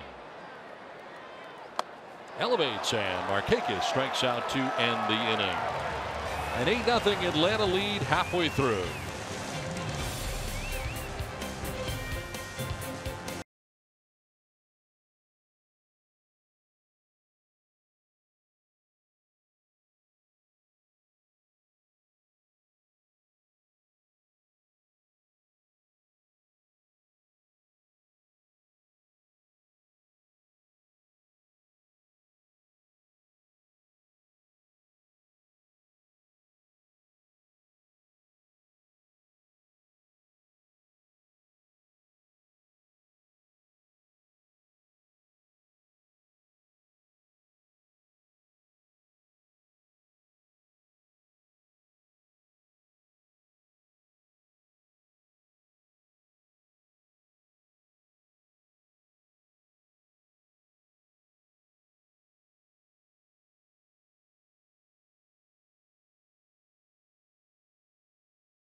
tweet at Fox Sports SD using the hashtag #Hit2Get2 for your chance to win 4 Hankook tires, brought to you by Evans Tire and Service Centers. A 5-run top half of the 5th inning for the Braves has them on top 8-0. And it's the bottom third of the Padres' order to bat here in the bottom of the 5th. Back out there is Sean Newcomb. Now has an 8-run lead with which to work. A long wait for Sean Newcomb.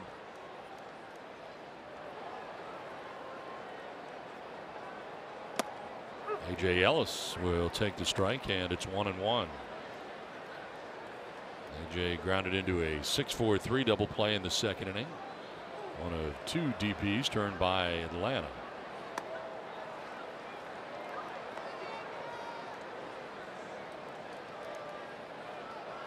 Newcomb has allowed just 2 hits. So the Braves are out hitting the Padres 12-2 in this game.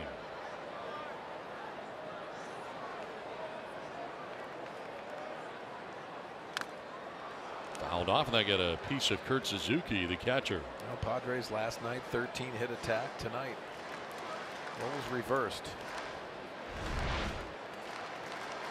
This is catcher on catcher crime right here. Ooh.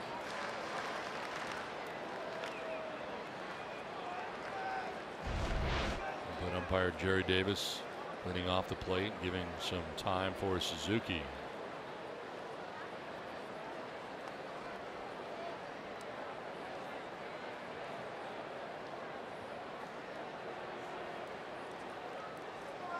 So if you won't take batting practice, no, would you have Mark Grant throw to you? No. You would have armor on. Absolutely not. If I won't take batting practice, what are the chances of me catching? 0. I'd like to see that. No chance. Full armor. I'd be hockey mask. I'd be wearing hockey goalie equipment. Is that allowed? Sure. I want to see one of them, if not one, both. On the ground and through into left field. A base hit for A.J. Ellis to start the bottom of the 5th inning. 3rd Padres hit of the night. See what happens when we start talking about batting practice and catching Mark Grant? I don't know. So A.J. Ellis ought to begin things here in the 5th inning. Brings up Manuel Margot. We'll tell the guys that they can't have their cameras. We won't film it. Yeah, that's the other issue. They'll slow it down and everything will be in slow motion. I've been down this road before, and it is not pretty. Wouldn't you like to see what your launch angle is? I know what my launch angle is. Exit velocity? Yeah. Both very unimpressive. I think we need to do it. Largely the reason that I am sitting where I'm sitting. I don't think you should say that to Mark Grant, he can't throw to you. We'll get somebody else to throw. I would feel more comfortable if somebody else threw, because I know he would hit you. He would hit me. He'd throw behind me. He'd throw up on my chin. No, he'd drill you in the ribs. He'd buzz the tower. He wants to hurt me. Yes, he does. Let's be clear. Do you ever hurt him back? No. That's a funny thing. And part of it is I can't. He's very strong. He is strong. Oh, I know he is. Very doughy, but very strong. This one is fouled off to the right. He's wearing his glasses again. He is, yes. Those are his broadcasting glasses. How much do those cost, by the way? $5. There's Sally. Sally Jesse Raphael. He hates attention. This is on the ground is short. Swanson will go to second for 1, on to first for 2. 3rd double play of the night turned by the Atlanta Braves. And I'm bringing up the pitcher. Brian Mitchell is going to go a while here for the Padres to eat up some innings.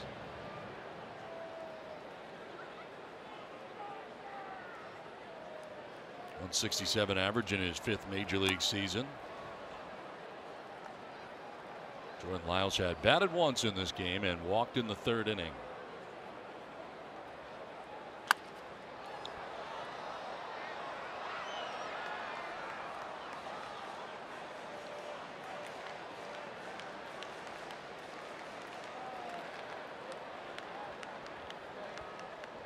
.80th pitch from Newcomb, and Mitchell strikes out to end the inning. Third K for Newcomb.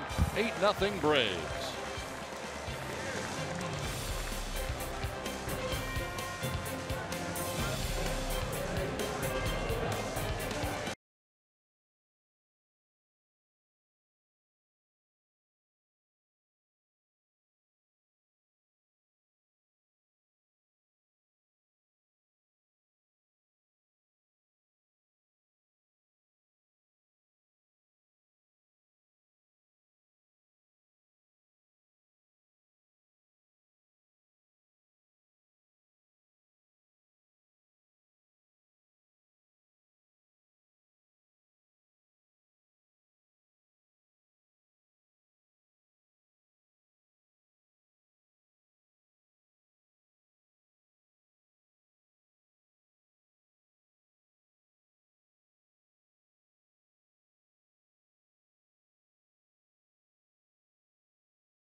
Line got the scoring started. Freeman would go on to have a big night, and Freeman with a home run as part of his night as well. His 10th home run of the year. Solo shot in the third inning. Dansby Swanson would hit a 2-run home run as part of a 5-run fifth inning, which has given the Braves an 8-0 advantage as we play on to the 6th inning tonight in San Diego. Sean Newcomb has gone the first 5, giving up no runs, and has thrown 80 pitches, I should say. Jordan Lyles on the hook, gave up 11 hits in 4 1/3, 8 earned runs. Big night for Freddie Freeman. 4 for 4, 2 doubles and a home run. And Dansby Swanson with a 2-run shot. Eric Hosmer's night is over as the Padres defensively have taken him out of the game. Jose Perella moves from second base to first. And into the game at second is Corey Spangenberg. With Atlanta on top 8-0. Ryan Mitchell on the hill right now for the Padres. And Kurt Suzuki to lead it off here for the Braves.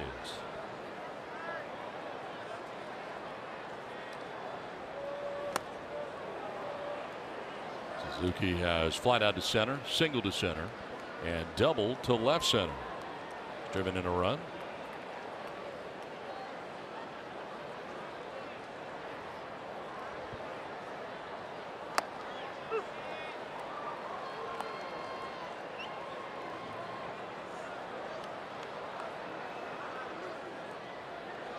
Mitchell has been in the game since the 5th inning, getting the final 2 outs of the 5th, back out there for the 6th. And a grounder to short has Freddie Galvis to his left. One down here in the 6th inning. It's time now to answer our Valley View Casino trivia question. In regards to father and son combinations, how many have played in the majors? 232 father-son combinations. That's a lot. Yeah. A lot of famous ones too. Remember the Griffeys? They both homered in the same game. Up in Anaheim, I think it was, with the Seattle Mariners. Ender Enciarte standing in. Yeah, it's one thing to play in the major leagues after your dad did. It's another to play in the same game and be on the same team. Well, Eric Young, the first base coach for Atlanta. Eric Young Jr. Hunter Renfroe over towards the corner will make the catch. Good running grab. Hunter Renfroe running into foul ground down the left field line, makes the catch on the run. Now, you said earlier, Don, that normally a right fielder, this isn't easy switching sides because it's a different angle, different ways to go down there, that you run out of room so quickly down the left field line. Nice running catch, and Brian Mitchell loves that effort. 2 down here in the 6th inning brings up Charlie Culberson. Broken bat, grounder to third base. Villanueva's got it. And the throw across in plenty of time. It's a 1-2-3 6th inning for Mitchell. 8-0 Braves.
Bottom of the 6th inning.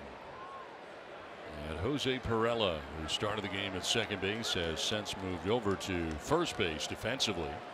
Sean Newcomb back on the mound, and first pitch of the inning in there for strike one.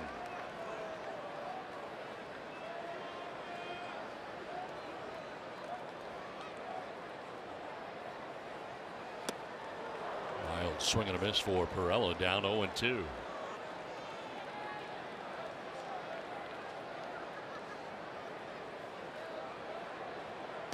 Spangenberg batting for the first time in this game as he waits on deck. Grounded by the mound, but right out towards Albies at second base. One down here in the 6th inning. Let's check in with Danny Halbrin. Yeah, guys, just wanted to give you a quick injury update. Some players that have been out for a while.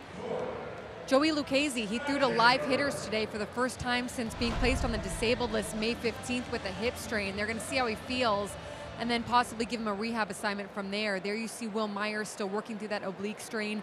He's still day-to-day, but he's progressing. And Austin Hedges supposed to go out for a rehab assignment and possibly join the team as soon as next week. Just a few more. Phil Maton making a rehab assignment today with Lake Elsinore, and Luis Perdomo activated off the disabled list. He is starting for AAA El Paso, so maybe getting some guys back here soon. That's definitely good news. Thank you very much, Annie. It has been a long road for both Austin Hedges and for Will Myers as well. Yeah, you saw him running. There's Dinelson Lamet that's on the bench. Tough news for Dinelson. I was looking forward to seeing what he could do in his sophomore season. But yeah, the grind of being on the disabled list and rehabbing, very difficult for guys mentally. It's a good group of guys, a close-knit group, as Annie touched on earlier. Spangenberg fouls it off to the upper deck to the left. Franchi Cordero also on the disabled list. Those are the challenges that you have to go through. So your challenges are with the roster construction and who's next. All these guys developing in the minor leagues, being able to get opportunities. Colin Ray, boy, he had a tough time coming back. And he looks so good in spring training.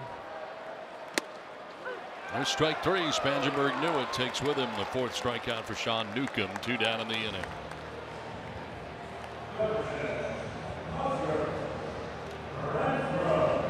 2 down. That'll bring up Hunter Renfroe, who's walked twice in the game tonight. 2 of the 3 base on balls handed out by Sean Newcomb in this outing.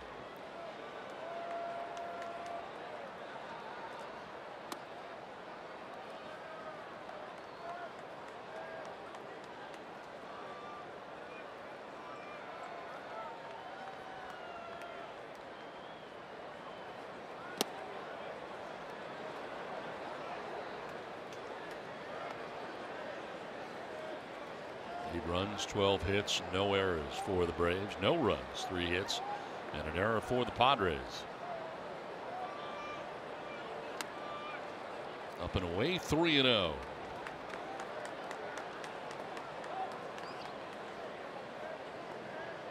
It's amazing. He has just stayed away from Hunter Renfroe in this game. 2 walks, now behind him, 3-0.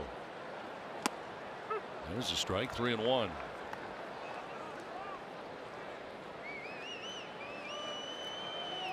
Christian Villanueva waiting on deck. There are 2 outs here in the 6th. Fouled back, full count. Oh, big hack by Hunter Renfroe there.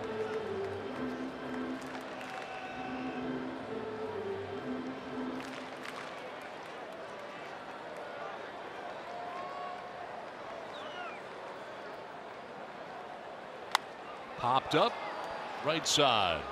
Freddie Freeman, the first baseman, will make the catch that ends the 6th inning. To the 7th we go, 8-0 Atlanta.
Brought to you by Kona Brewing Company. Enjoy a Big Wave Golden Ale or Longboard Lager today.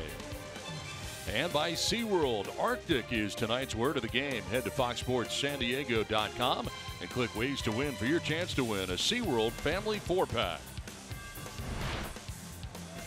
7th inning with Atlanta on top of San Diego, 8-0. And Brian Mitchell back out there.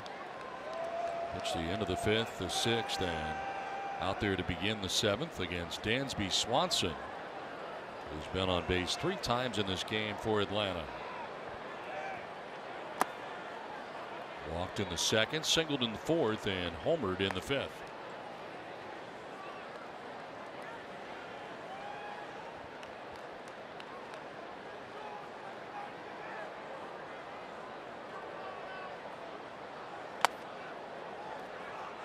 Flaherty has come out on deck here for the Braves. So that'll be the night for Sean Newcomb. Action in the pen for Atlanta. Luke Jackson warming right now for the Braves. There's a strike, 2-1.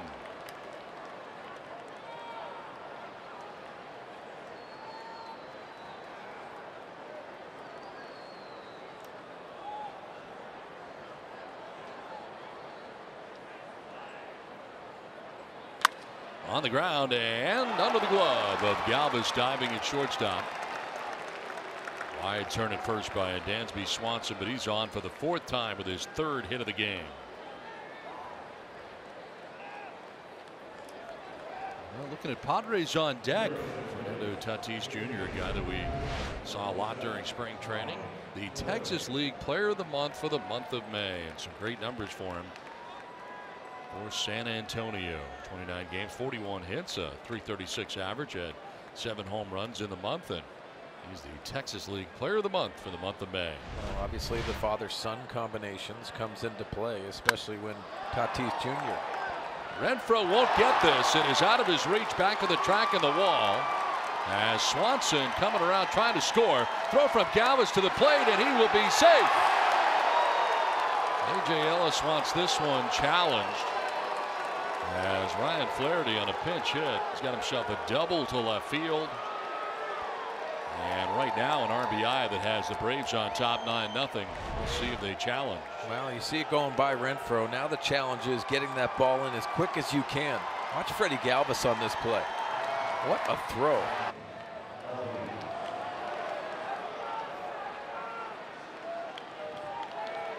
And you see him get that right hand in just before the tag of A.J. Ellis. Nice slide by Swanson. And the Braves now 6 for 14 with runners in scoring position. And on top 9-0. Top of the order, Ozzie Albies.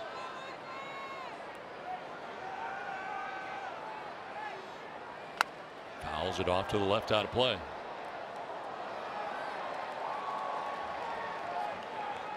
Ryan Flaherty pinch hitting here in the 7th and joining the fun.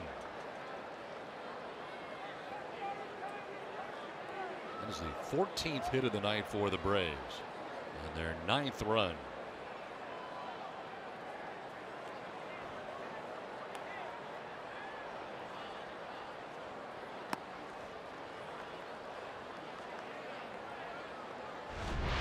You go back to that slide and see A.J. Ellis. Watch that right hand, and then he sticks the left hand in there for A.J. Ellis to tag.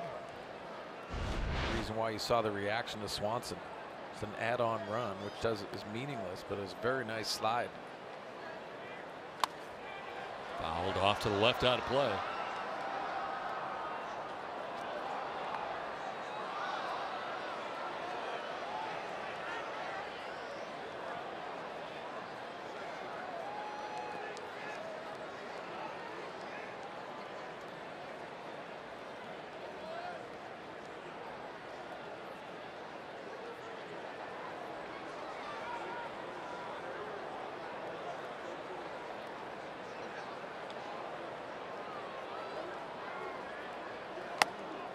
High for ball 2, 2-2.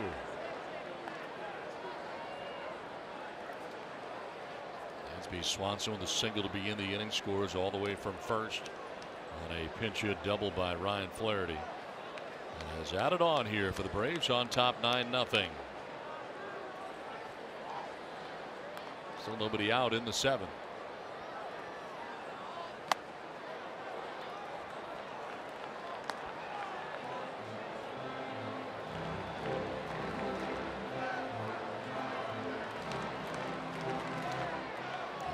Camargo waiting on deck here for Atlanta.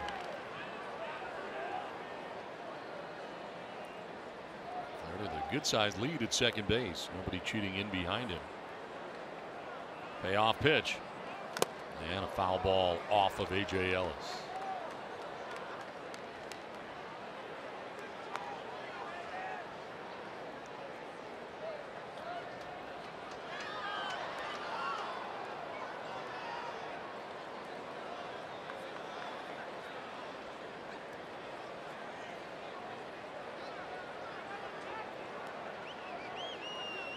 Field set up straight away here on Ozzie Albies, who has been on twice, a double, and been hit by a pitch.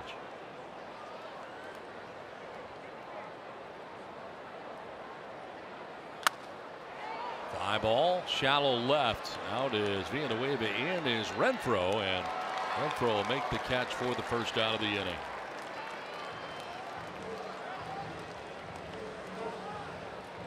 Albies retired here. No advance for Flaherty at second base, and the bring up Johan Camargo.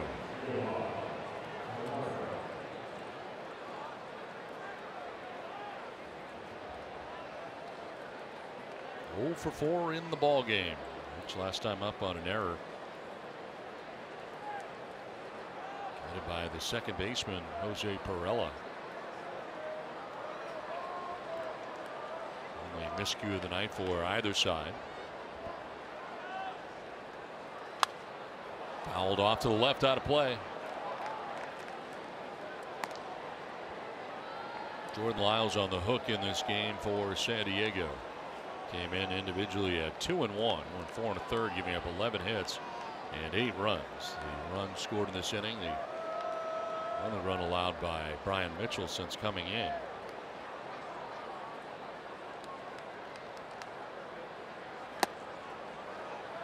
Straightens him up with a pitch in.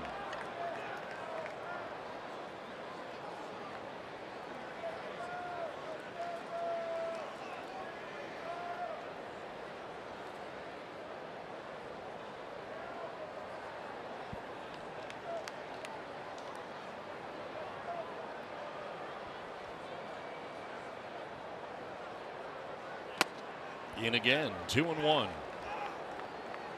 95 miles an hour from Brian Mitchell. Goes to that rosin a lot.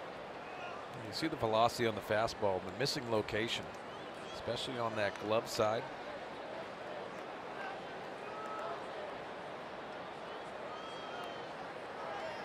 '40th pitch since coming into this game for Brian Mitchell.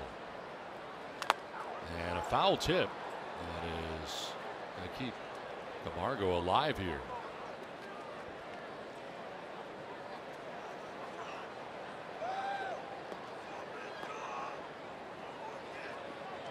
Mitchell again to the rosin.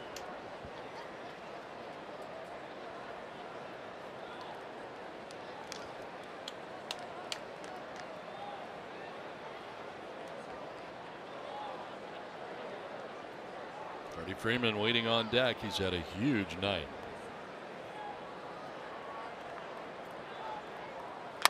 On the ground, right side into right field, a base hit. Flaherty being waved around. He will score the 10th Atlanta run. Camargo with an RBI single, and it is 10-0 Atlanta.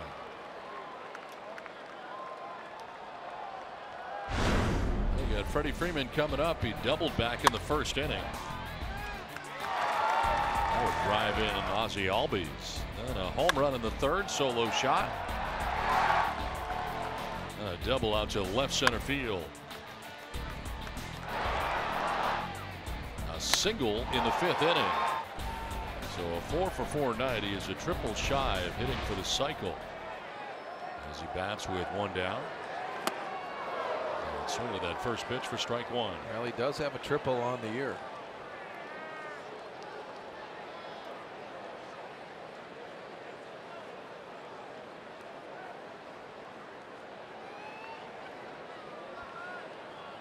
Career cycle.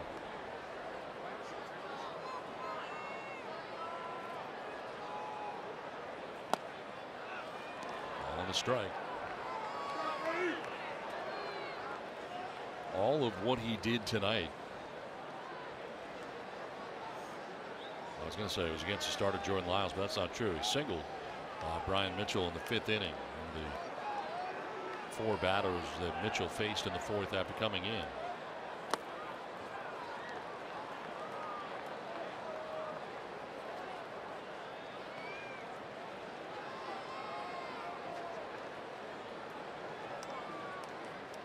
Two runs in here for Atlanta in the 7th with a runner at first and one away.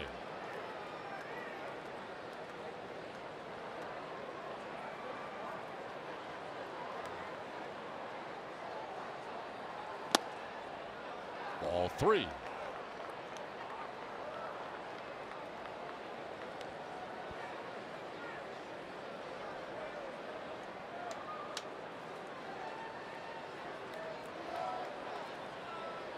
Markakis waiting on deck with one away here in the 7th. He went around, could not hold up. Home plate umpire Jerry Davis indicates so. And Full count now. Freddie Freeman usually doesn't leave the strike zone, especially tonight.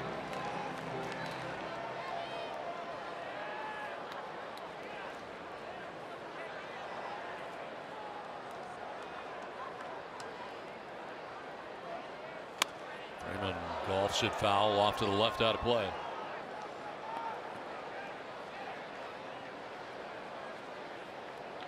They do not hold on. Johan Camargo at first base. Barella playing in behind him with the Braves on top here, 10-0. With one out in the 7th inning.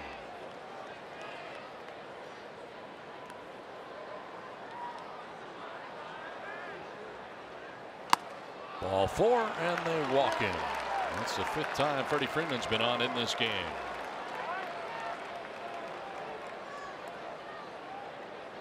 First walk allowed by Mitchell since coming in.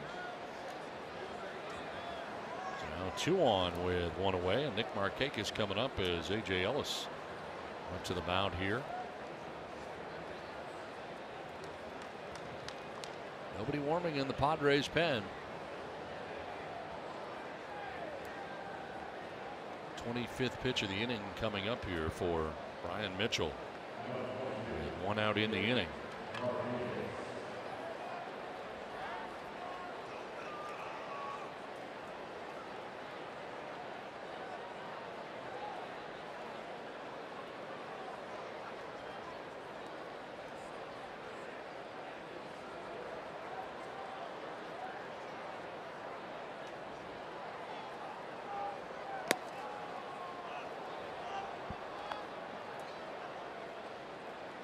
Next pitch will be the 50th for Mitchell since coming in. And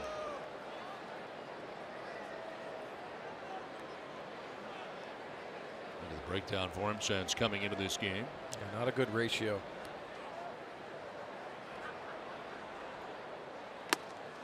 There's a strike, 1-1. Constantly we hear Andy Green stress how aggressive that Brian Mitchell needs to be. Hear that a lot about what he would like. You're not seeing that. Seeing a lot of pitches out of the strike zone.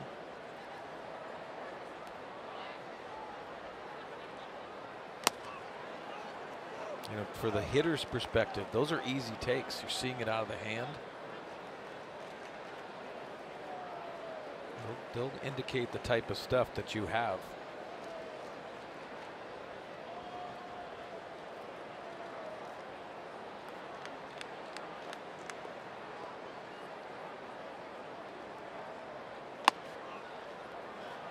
Behind here, 3-1. Now this is start to get frustrating because of tomorrow and what you have to do. Certain ways you would like to script not only tonight's game but getting through tomorrow's. Darren Balsley on the phone to the bullpen.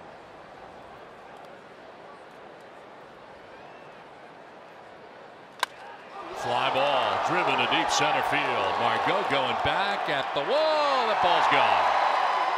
A 3-run home run by Nick Markakis, his 8th of the year, and the Braves take a 13-0 lead.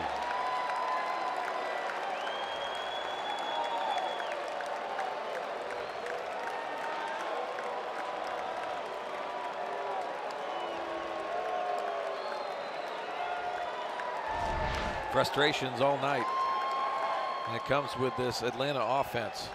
Hunting that fastball and that mistake. 94, middle away.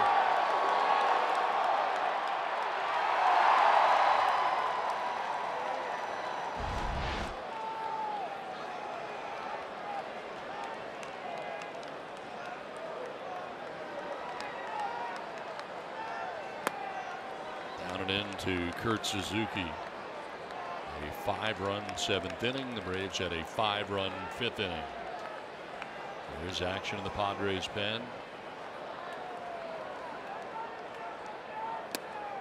In there for strike 1-1. Bill Hughes is up now for San Diego, and he has not been up long.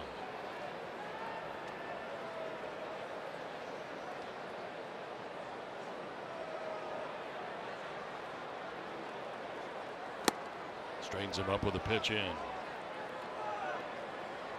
Suzuki tonight, a 2-hit night, a single and a double. He scored a run, driven in a run.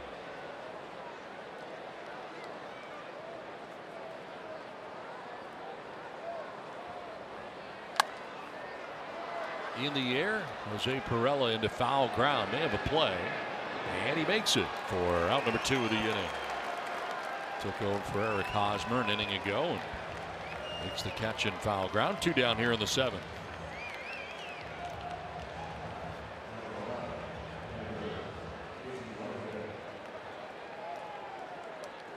We'll bring up Ender Enciarte. The starting 9, the only member of the Braves not to have a hit tonight, although he did reach base with a walk in the 5th inning, came around to score the 6th run. On a night when the Braves have banged out 16 hits and 13 runs.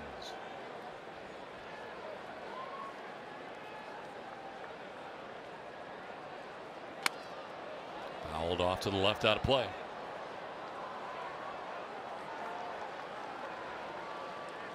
Quite a night for Freddie Freeman. He is 4 for 4 with a walk in the game, a home run. Pitch 60 for Mitchell.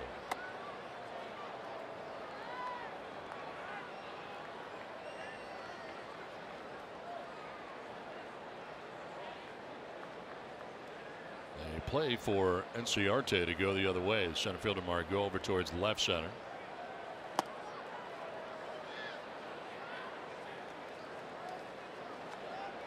Markakis with a 3-run home run, and it is a 13-0 Braves lead.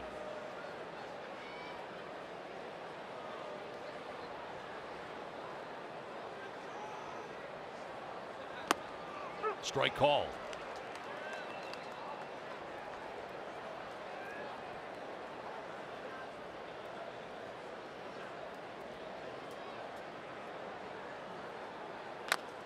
On the ground, foul outside of first, and we'll do it again here. 3-2.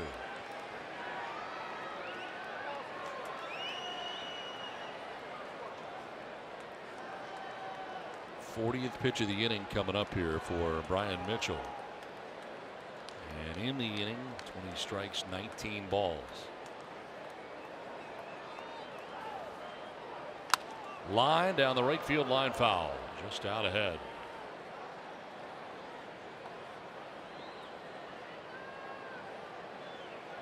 Well, those two are ticketed to Washington, D.C.,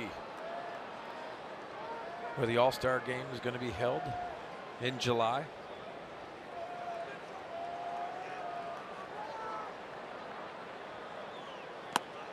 Ball 4, and he loses him. Enciarte with a 2-out walk here in the 7th inning. Second walk charged to Mitchell.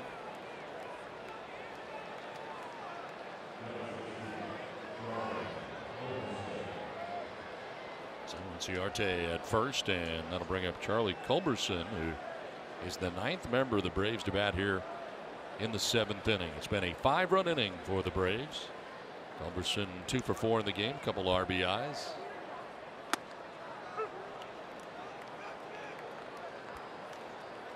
By the way, I think Charlie Culberson and Dansby Swanson could be brothers. You take a look at them together. Yeah, it's amazing. To right field, and Franmil Reyes will make his way in and make the catch that ends the top of the 7th inning. But a 5-run inning for the Braves. They lead it 13-0.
Jose Perella. Has a lot to do with Sean Newcomb tonight, and he was spectacular. Came in with 5-0 with the month of May, and the month of June started off very nicely tonight. Cruise control with the fastball command, but also showed some changeups and breaking balls to go along with that low 90s fastball. What a night in the big leagues for Sean Newcomb, and he continues to be their best pitcher to date. New pitcher now in for the Atlanta Braves as Luke Jackson takes over for Sean Newcomb to pitch the bottom of the 7th.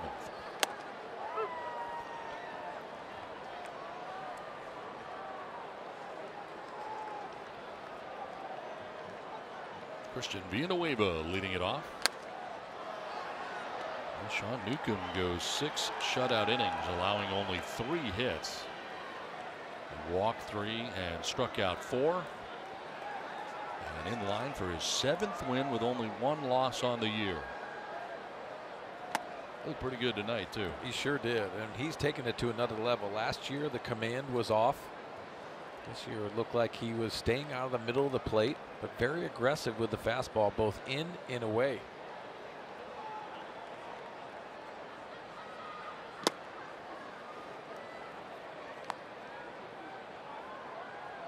Five in a row retired by Newcomb to finish his night. Villanueva 0 for 2 in the ball game tonight, and leading it off here in the bottom of the 7th.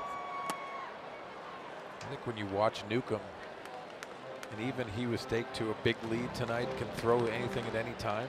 Looked like he didn't waver on what he was trying to execute all night long. Popped up foul, backing out of play. Franmil Reyes waiting on deck. Changes defensively for the Braves. Ryan Flaherty had a pinch hit RBI double, stays in the game at first base. Peter Borges came off the bench last night and does so again tonight. He's now in right field. That means Freeman and Markakis both out of the game.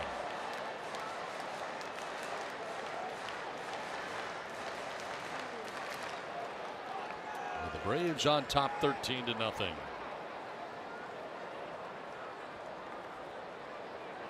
Payoff pitch for Luke Jackson. And a swing and a miss. Strikes out Villanueva. Strikes out for the 2nd time tonight. 1 down here in the 7th inning. See the opposition really try to climb the ladder on Christian Villanueva, especially with 2 strikes. Such a tough pitch to lay off.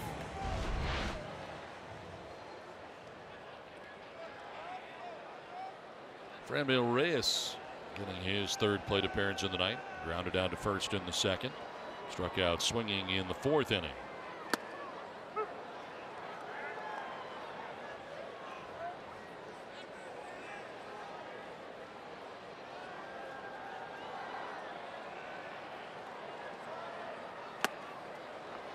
Out of his shoes on that swing. 0-2.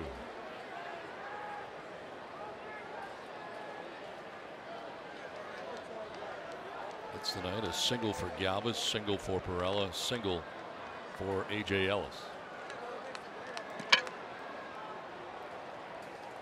Swing and a miss, and Reyes strikes out on a 95-mile-an-hour fastball that was very up. 2 down here in the 7th. Well, like you said, Don, elevating the fastball, going up the ladder.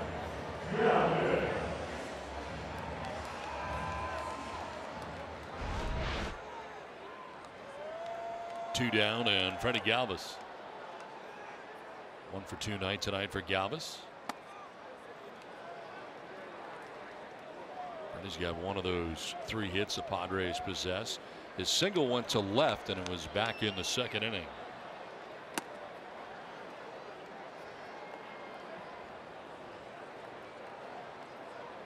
You know what you're starting to see in the game? A lot of these younger players coming up, that pitch clock that's down in the minor leagues. These guys are getting the ball and throwing it. Tempo has so much to do with being uncomfortable in the batter's box, taking the thinking out of it. I don't know how it is from a pitcher standpoint, but that hitter definitely doesn't feel comfortable. 2-out walk here for Galvis down to first base. Obviously, I say all that. There's a balance to what you do. As a pitcher, you have to have a certain calmness and be able to mechanically execute. When you can quicken up, you know you have that delivery and you can go strike one, it puts those hitters on defense. I didn't really have a problem with it being implemented at the major league level. I think the challenges at the major league level is there's guys that have already been here. You're trying to ask them to do something different. I don't think they'll sign off on that, which definitely has to happen.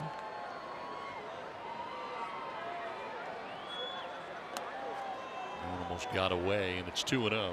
I think for all the challenges this game has with the timing aspects and guys asking to shave some certain time off, that's exactly what has to happen, in my opinion. The pace has to be picked up. And I think you're going to see that more and more as some of these younger pitchers come up. I think it's being implemented now. Brian Snitker, Walt Weiss, his bench coach, the former Colorado Rocky manager. Man, could he pick it at shortstop in his career.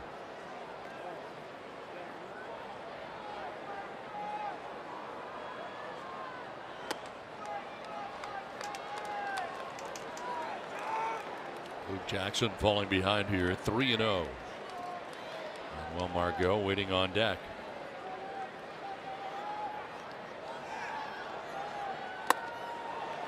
Back-to-back walks allowed here by Luke Jackson with a 13-0 lead.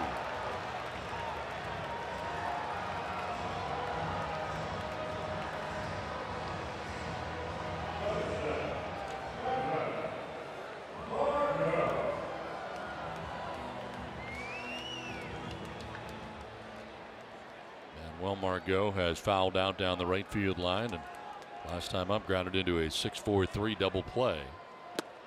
Braves have turned 3 double plays in this game defensively. Matt Caesar has come out on deck. He would pinch hit for Mitchell.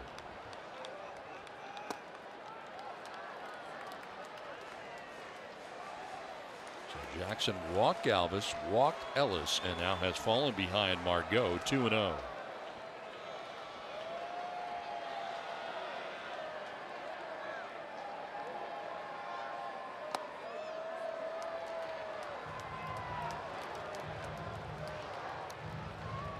They come into a 13-0 game and got to throw strikes, but right now it's easier said than done. Yes. There's something in the air tonight. Phil Collins, 1-0.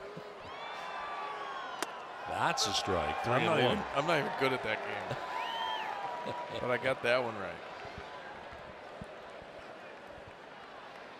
Susu Studio, Phil Collins. Strike 2, full count, battles back.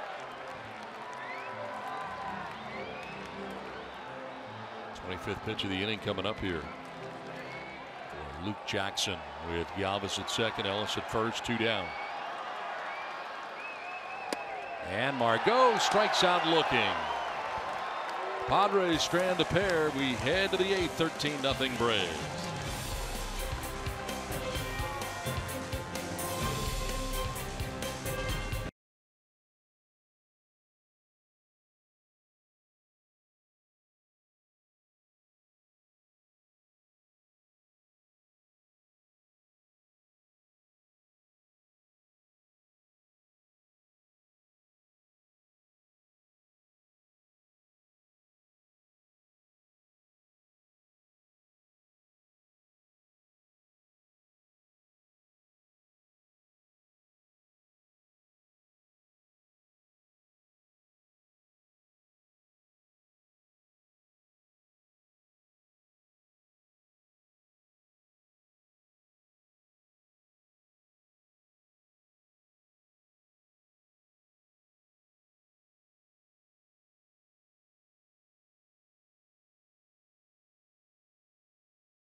Francisco tonight, and this is something we haven't seen yet this year until tonight. Madison Bumgarner back on the bump.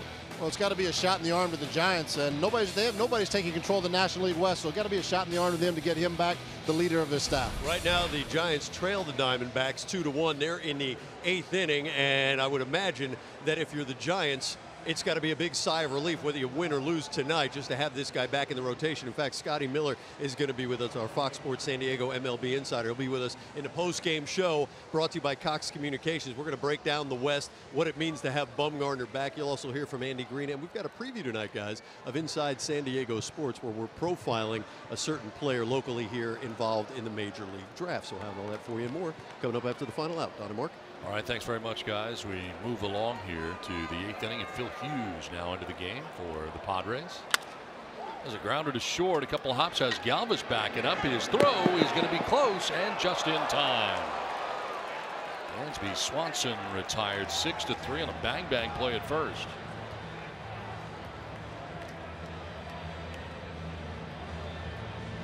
Was backed up on that ball. Yeah, and this was surprising too. You can see the footwork, but also working underneath the baseball and just barely. You could see that play going into the glove of Perella, and just barely getting Swanson hustling down that line. One down here in the 8th inning. Here is Ryan Flaherty, who had a pinch hit RBI double in the 7th inning as he sends one foul down the left field line out of play.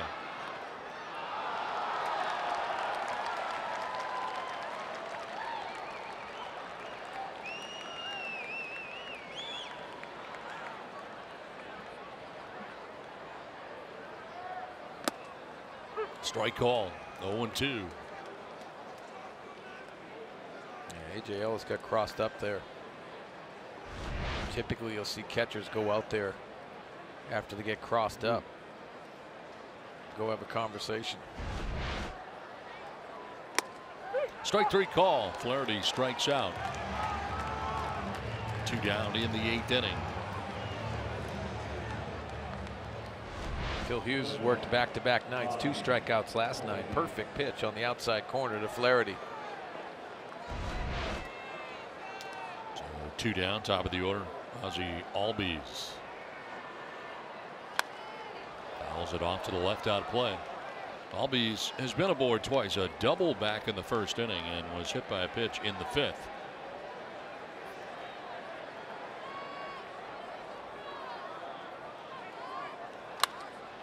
High drive towards deep right center field. Franmil Reyes going back, will make the catch as he runs onto the track to end the inning. A 1-2-3-8, 13-0 Braves.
for the bottom of the 8th inning. Time now for the San Diego fans of the game. They're having a good time tonight despite the score. The Braves on top 13-0, still enjoying Padres baseball.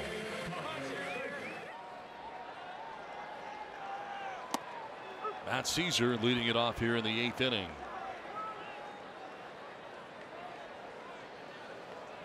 .210 average with a home run, 6 runs batted in.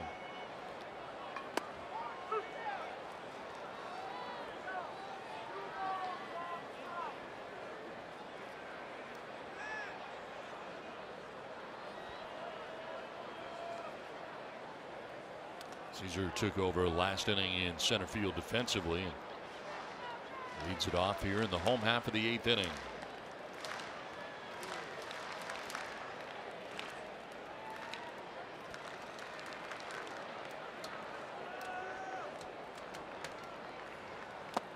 Swing and a miss, and Caesar strikes out for the first out here of the 8th. That is 4 strikeouts for Luke Jackson since coming into this game. Let's revisit our keys to the game, brought to you by your San Diego Honda dealers. I talked about Sean Newcomb not giving up home runs, but he did give up walks, and the Padres couldn't capitalize tonight. Also aggressive on the base pass, no stolen base attempts. And Sean Newcomb controlled the running game, but also didn't have those walks hurt him at all.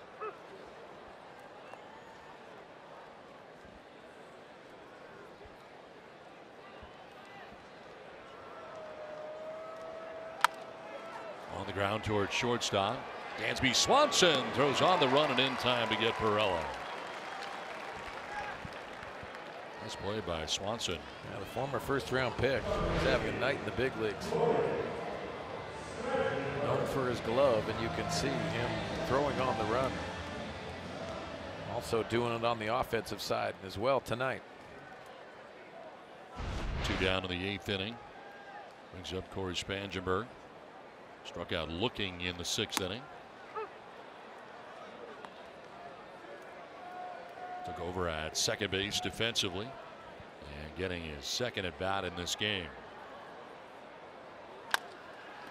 Right to short and playing right in behind the bag at second was Swanson. It's a 1-2-3-8.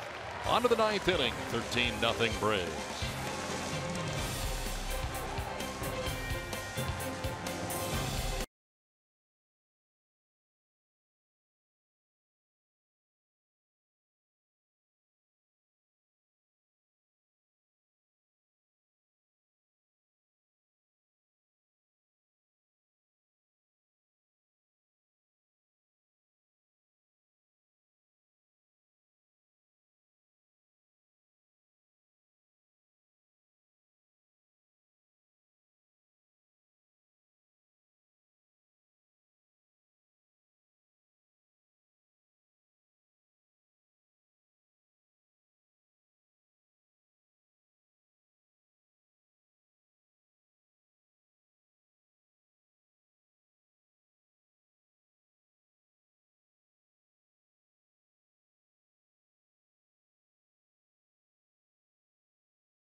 Is coming to Foxsand FS1 with every match live and over 300 hours of coverage.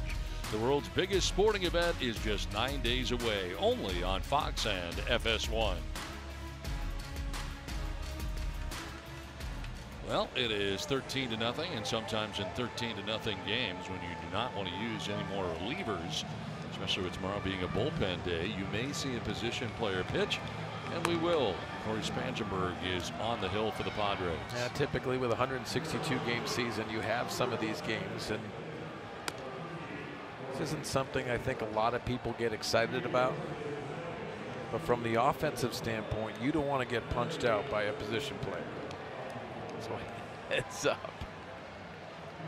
Rafi Lopez has taken over at first base. Perella moves from first back to second base, where he started this game, and Spangenberg goes from second base to the mound. Johan Camargo going to lead it off here for Atlanta. Strike one from Spangenberg. 85 will do. That's impressive.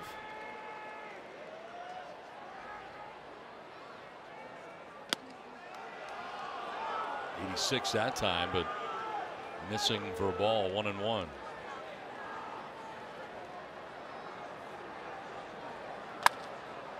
Fouled off down the left field line, out of play. That's pretty good.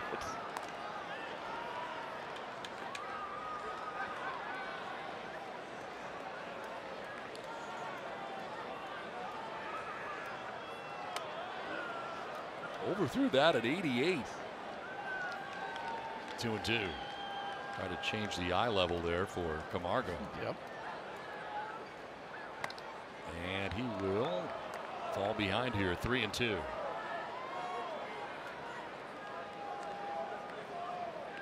Sticking with the fastball. Popped up, foul ground, and out of play. Camargo couldn't catch up on that fastball. Corey Spangenberg could throw batting practice to you. So far, I would let Corey Spangenberg throw batting practice to me.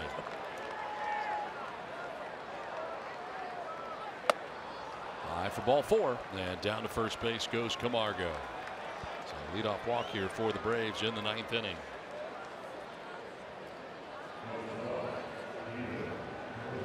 Peter Borges coming up for the first time. That's in the spot of Freddie Freeman, who had an amazing game. 4 hits, including a home run.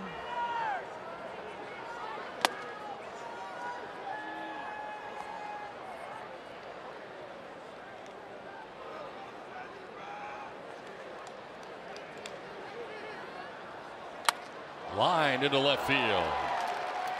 At second base goes Camargo on a ringing single for Peter Borges. So 2 on, nobody out here in the 9th inning.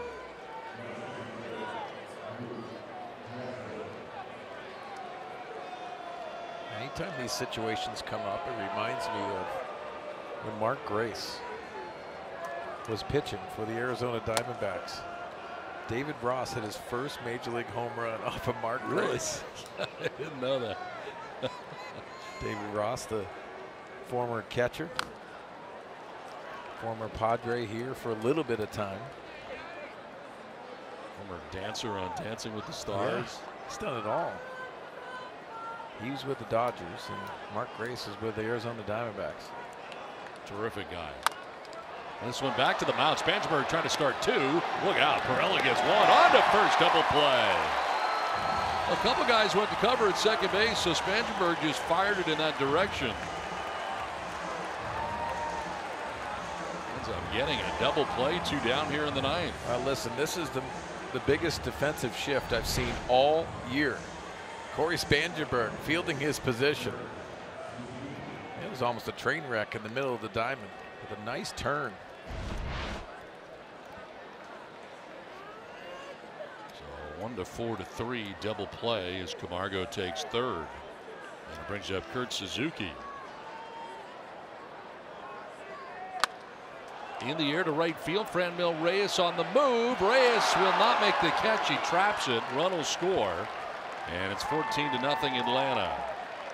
Looked like Spangenberg was going to get out of that inning unscathed, but Reyes cannot catch it in right field.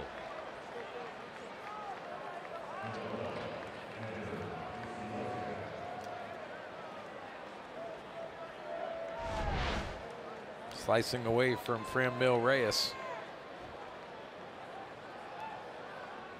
Good thing he kept it in front.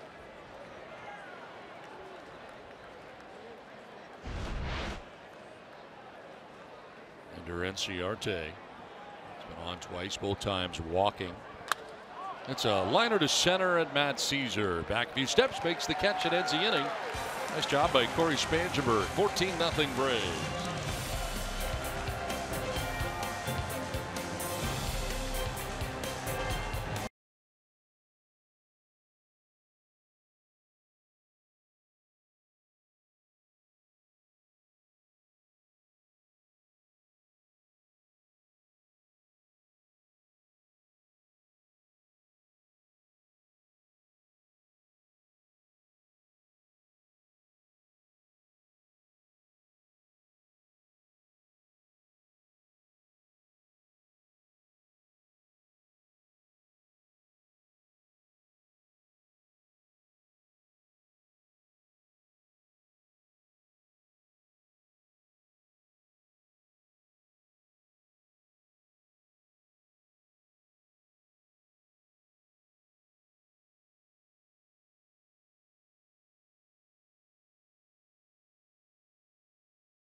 1,000 ground balls a day and just keep going and going and going. My whole life I grew up dreaming of that, getting that college offer. Like, I want to play college baseball and I want a team to want me. So when I got that first one, I just like sunk my face into my pillow and like screamed for a little bit. And I was like, it's happening, like I'm here. And what I've been doing's worked out. Inside San Diego Sports introduces you to Ramona High's third baseman and pitcher Derek Diamond, and gives you a look inside San Diego's brand new professional ball club, the Alliance of American Football, on this week's episode, airing tonight after Padres Live, the postgame show right here on Fox Sports San Diego. Nice job by Corey Spangenberg, gave up just the one run. As we head here to the bottom of the ninth inning, and it's Hunter Renfroe leads it off. Third inning of relief for Luke Jackson. Hunter walked twice and has popped out to first base.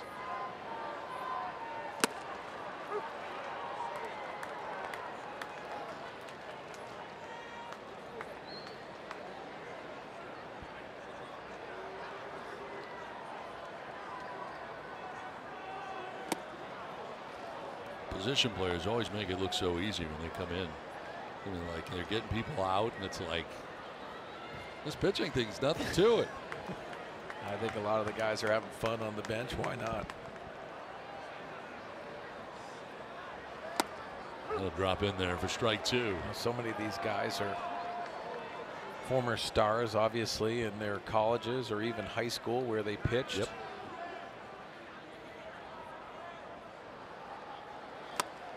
Swing and a miss, and Renfroe strikes out. That is 5 strikeouts for Luke Jackson in 2 1/3 innings of relief. It's been impressive. Besides the back-to-back walks where he kind of lost it there for a moment, he's been very good in relief. There is Christian Villanueva batting with 1 down in the ninth.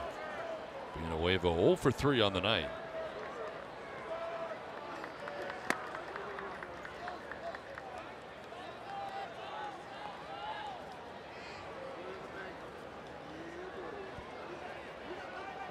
Pitch for Jackson since coming into the game.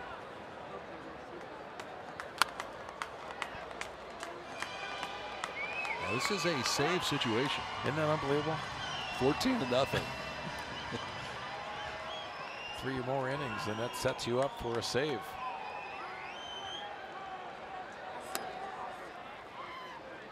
Ball's behind here, 2-1.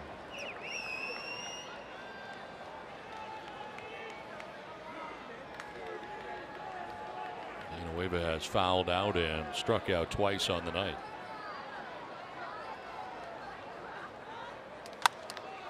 Popped up mile high. They're coming from everywhere.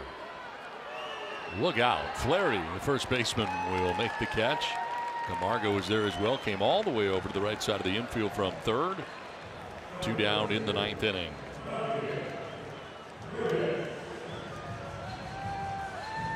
Franmil Reyes coming up here for the Padres.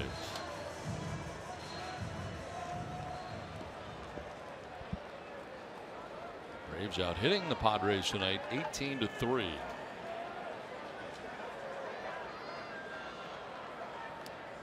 Wow. That missed by just a little bit. That hit the bull. You got to do that every now and again, you know. Well, you want to put a thought in the hitters' minds. That missed the batter's box on the left side. Whoa, whoa, again. I'm not digging in against this guy, I don't think. That's when you yell out, how do you hold that?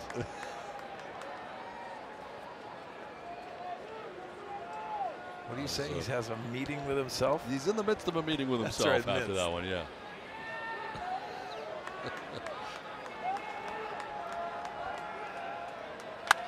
High drive, deep left center field for Franmil Reyes. That ball is very gone. Crushed to left center. Home run number 6 for Franmil Reyes, and the Padres are on the board in the ninth inning. Clear the bullpens out there in left center.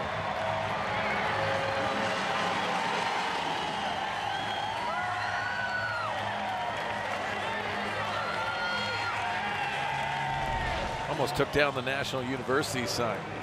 He leans back on this ball.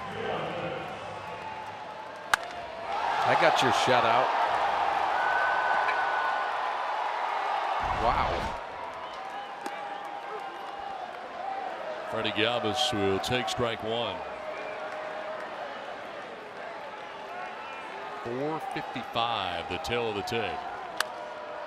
In the air, down the left field line, and foul. 0-2.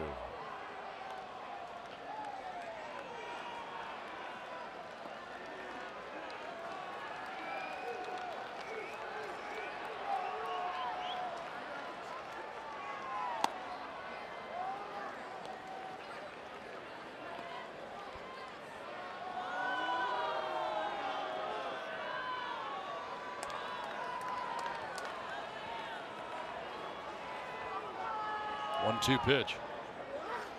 On the ground, left side, third baseman Camargo cuts it off. His throw in time, and the ball game is over. A tough one tonight for the Padres after they took game one of the series. It is all Atlanta tonight as the Braves down the Padres 14-1.